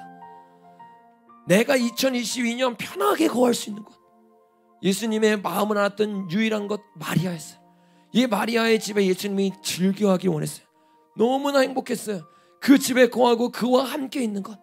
왜요? 그 집은요 예수님이 거하기에 마땅한 처소였기 때문에. 저와 여러분의 삶은 어떻습니까? 저와 여러분이 이 진리를 깨닫기 시작할 때 어느 것 하나라도 내 힘으로 됐다고 말할 수 있는 사람 아무도 없을 거예요.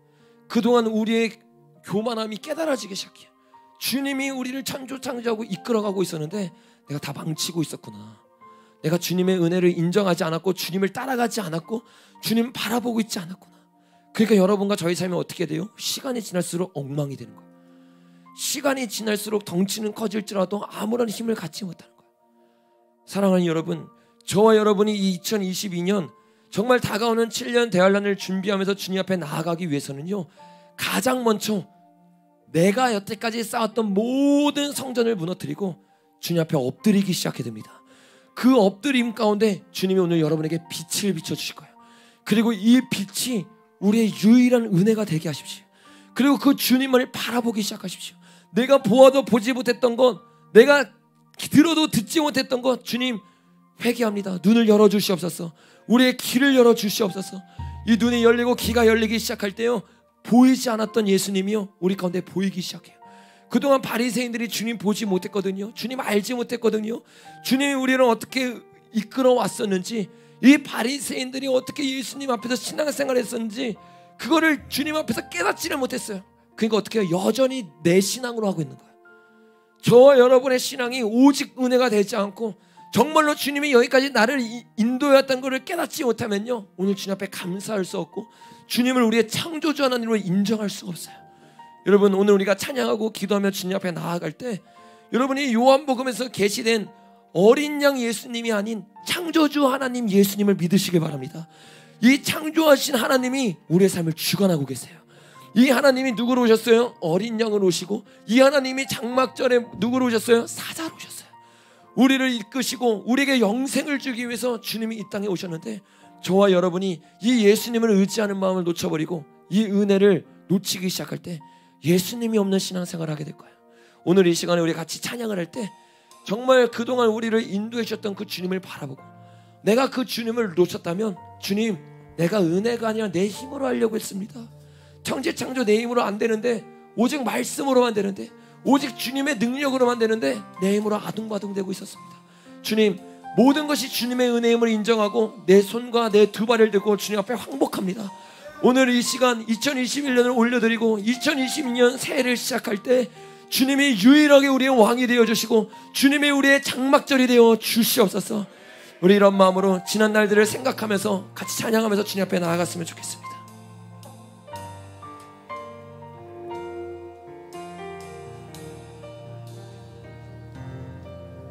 내가 누려왔던 모든 것들이,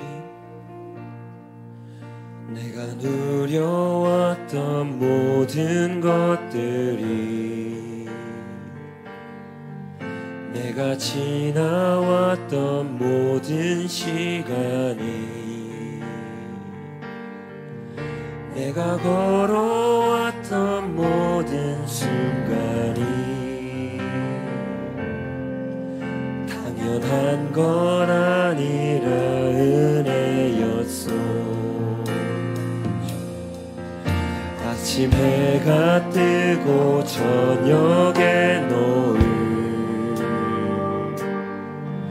봄의 꽃향기와 가을의 열매, 변하는 계절의 모든 순간이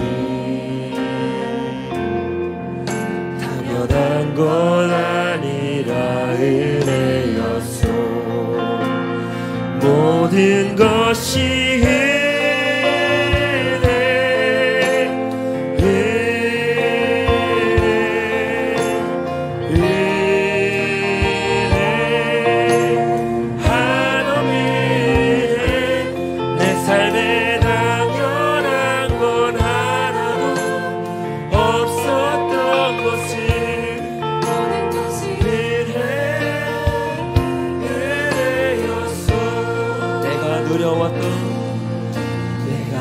누려왔던 모든 것들이, 내가 지나왔던 모든 시간이, 내가 걸어왔던 모든 순간이 당연한 건 아니라 은혜였소. 아침 해가 뜨고 저녁에 노을,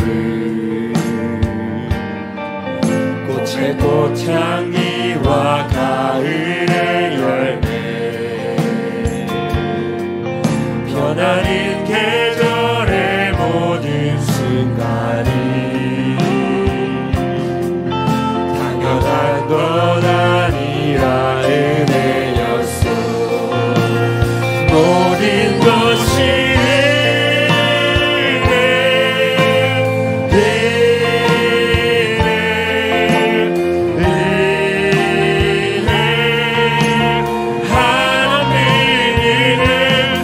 삶에 당연한 건 하나도 없었던 것을, 모든 것이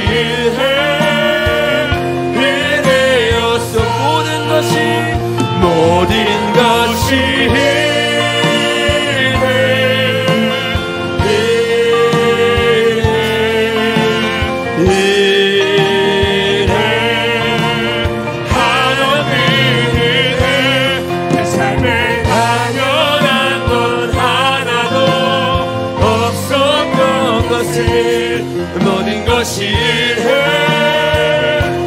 우리 마지막으로 고백합시다. 모든 것이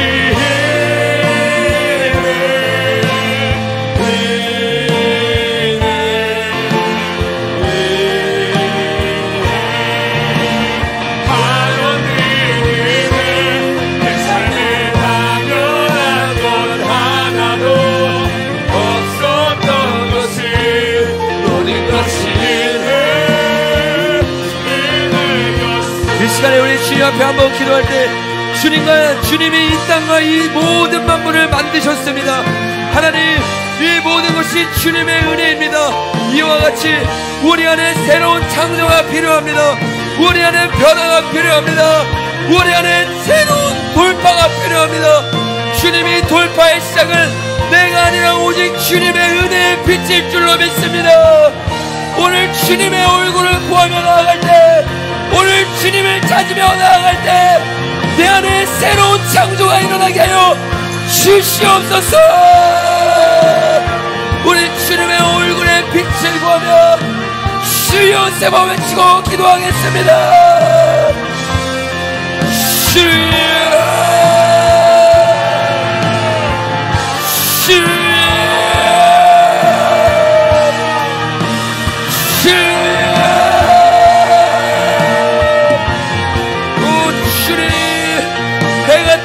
저녁에 노을 만드신 창조주 하나님, 봄의 향기와 가을의 열매를 만드신 하나님, 그 창조의 하나님, 만물보다 부패한 우리의 마음을 오늘 새롭게 하여 주시옵소서. 여러분, 주님을 구하며 주님을 찾으며 얼굴에 빛을 구하며 주님의 얼굴을 따라주십시오. 만물보다 부패한 여러분의 마음을 새로 창조하실 분은 오직 예수 그리스도입니다. 여러분의 힘으로 안 됩니다. 여러분의 노력으로 안 됩니다. 주님을 구하십시오. 주님의 은혜의 빛을 구하십시오. 은혜와 진리의 성령님, 오늘 우리에게 은혜로 덮어주신 은혜의 빛을 비춰주시옵소서. 주님이 오늘 우리에게 임하고 있습니다. 오늘 말씀을 듣고 주님을 구하는 저와 여러분에게 영광의 빛이 비춰질 것입니다. 오 주님, 내 마음의 성전을 무너뜨리시고 나의 힘, 나의 노력, 나의 힘으로 나아갔던 모든 신앙을 내려놓고 주님 앞에 엎드리게 하여 주시옵소서. 주님의 빛을 구하시옵소서. 여러분, 2022년 변하기를 원하십니까? 2022년 새로운 삶을 살기를 원하십니까? 새로운 창조가 일어나야 됩니다. 이전 것은 지나갔으니 보라 새 것이 되었도다. 주님의 은혜를 구합니다. 오 주님, 이 땅을 창조하시고 내가 지났던 모든 시간을 만드신 하나님, 내가 주님을 구합니다. 오 주님, 이 시간 우리가 다시 한번 기도할 때 주님, 우리 기도하는 모든 심령 위에 은혜의 빛을 내려주시옵소서. 하나님의 얼굴을 아는 시간 되게 하여 주시옵소서.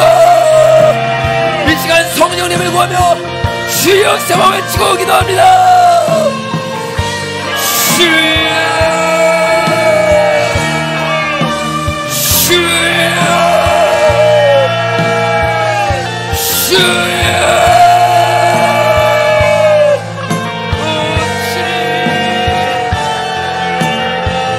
내가 왕된 삶을 내려놓습니다. 이 땅의 주인 되신 성령님, 새로운 성전을 짓길 원하시는 성령님, 주님, 나의 왕국을 포기합니다. 나의 왕국을 내려놓습니다. 나의 왕국이 깨어지게 하여 주시옵소서. 오 주님, 복음의 빛이 비춰지게 하여 주시옵소서. 하나님이 세상을 이처럼 사랑하사 독생자를 주셨으니, 독생자를 주셨으니 주님의 영광을 알게 하시고 예수님이 어떤 분인지 깨달아 알게 하여 주시옵소서. 예수님이 어떤 분인지 깨달아 알게 하여 주시옵소서. 오 주님, 예수여,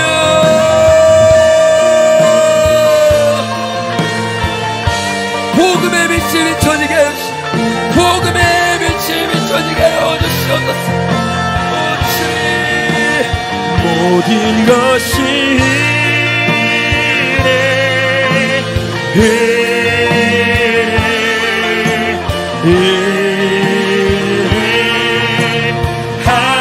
하나님이네. 내 삶에 당연한 건 하나도 것이 은혜였소. 모든 것이 주님의 은혜를 부어주시오. 주님의 모든 것이 은혜였습니다. 오늘 이 시간에 주님의 은혜를 부어주시오.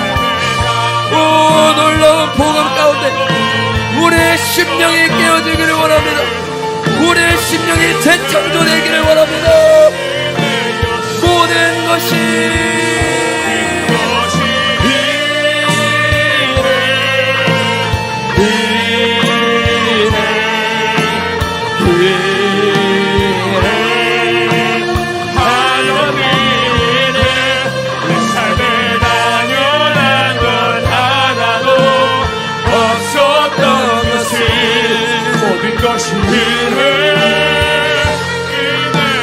할렐루야 할렐루야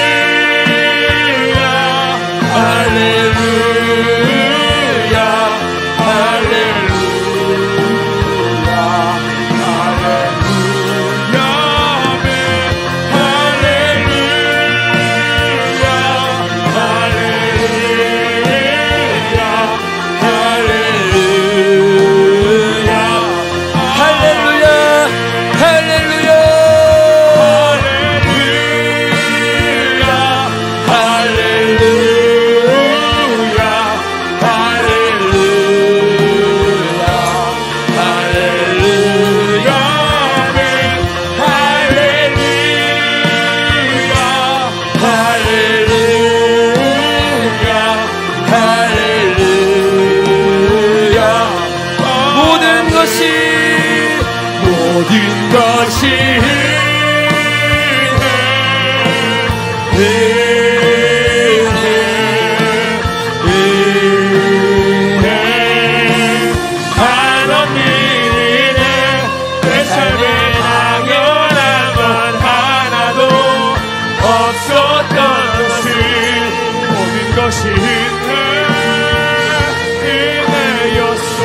우리 2절로 찬양합시다.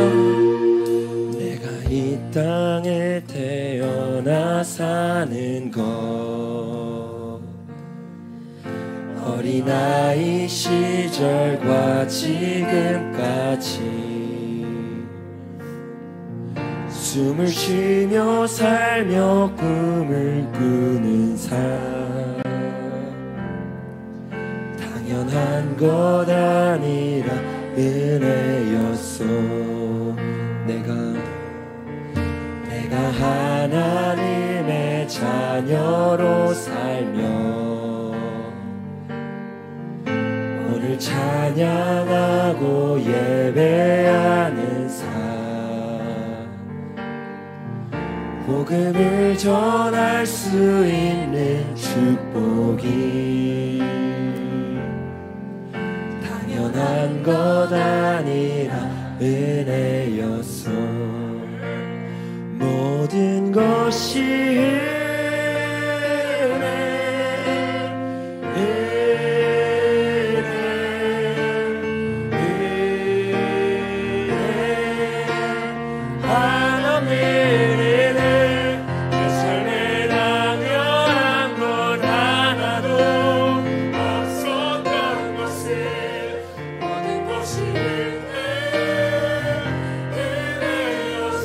모든 것이 은혜 모든 것이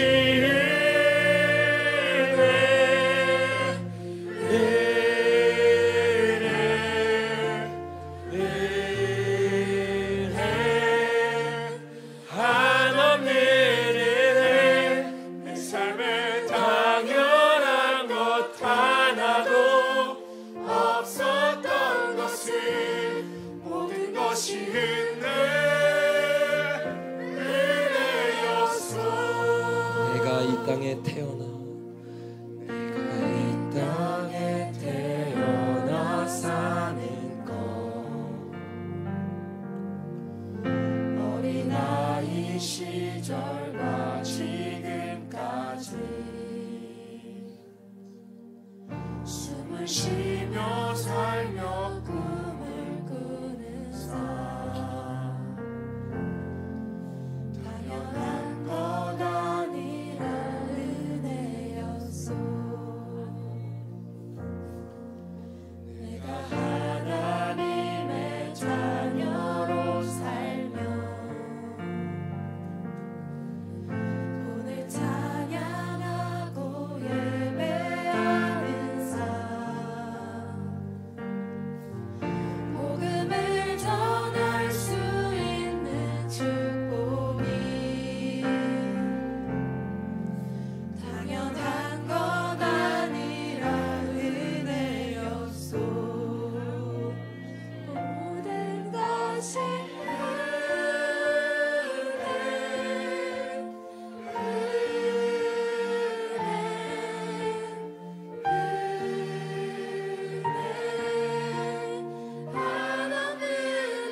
오직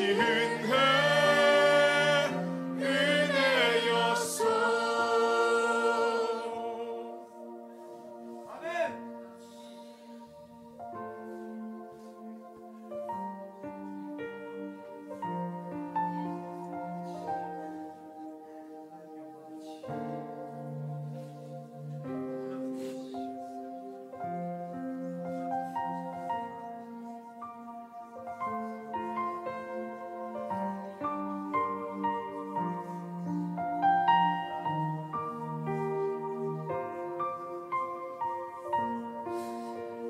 사랑하는 아버지, 오늘 이 복음을 통해서 우리 안에 새로운 성전을 짓기를 원하시는 주님, 주님, 이 세상이 움직이는 것, 바다가 땅을 넘지 못하는 것, 다 주님의 말씀으로 통치가 되고 있습니다.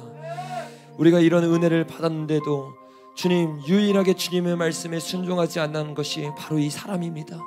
하나님, 주님이 이 땅 가운데 천지를 창조하신 이유가 우리를 아들로 삼고 우리를 신부로 삼아서 우리와 교제를 나누기 위해서였는데, 주님, 우리는 우리의 마음이라는 세상에 바벨론을 쌓고 있었습니다. 주님이 주셨던 은혜를 다 놓치고 내가 원하는 대로 살아가고 있었습니다. 하나님, 이 2022년 유한을 통해서 우리에게 선포되는 이 복음이 주님, 우리 안에 무너져야 될 것들이 보이게 하여 주시고 우리 안에 깨어져야 되는 바벨론 성읍들이 무너지게 하여 주시옵소서. 하나님이 세상을 이처럼 사랑하사 독생자를 주신 것을 깨닫고 주님이 복음 앞에 엎드려지게 하여 주시옵소서. 주님, 너무나 감사한 것은 이 복음을 받아들이고 내가 회개하고 내가 돌이켜야 된다고 생각했는데, 주님, 예수님이 창조주 예수님이셨습니다. 이 만물보다 심히 부패한 우리의 마음을 새롭게 하실 수 있는 분이 바로 예수님이셨습니다.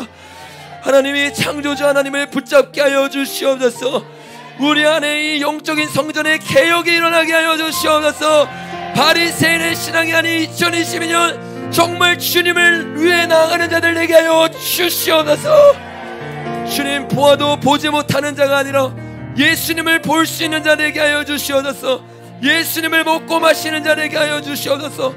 누구든지 목마르거든 내게 와서 마시라고 하신 예수님, 우리가 보아도 보지 못하는 것이 아니라 예수님께 달려나가기를 원합니다. 주님, 2022년에 우리의 마음을 새롭게 창조하셔서 주님, 우리가 주님의 오실 길을 예비하는 세례요한 같은 자들, 주님의 장례를 준비했던 마리아와 같은 영성을 소유하게 하여 주시옵소서. 주님, 2022년 좌절로 시작하는 것이 아닌 새하늘과 새 땅을 새로 창조하시고 우리 마음 가운데 장막을 지으시고 새로 덧입게 하실 그 놀라운 주님의 복음을 받아들이게 하시니 감사합니다. 주님, 말씀이 이미 선포되었습니다. 주님이 말씀이 우리에게 계시적으로 깨달아지게 하시고 우리의 마음을 움직이게 하시고 무엇을 위해 기도해야 되는지 무엇을 위해 부르짖어야 되는지 깨달을 수 있는 은혜를 허락하여 주시옵소서. 이 요한복음 1장에서 말씀하고 있는 은혜와 진리의 영이신 예수 그리스도, 주님이 은혜가 저와 이 자리에 있는 모든 자들에게 부어지게 하여 주시옵소서. 그렇게 하실 우리 사랑스러운 예수 그리스도의 이름으로 기도드렸습니다.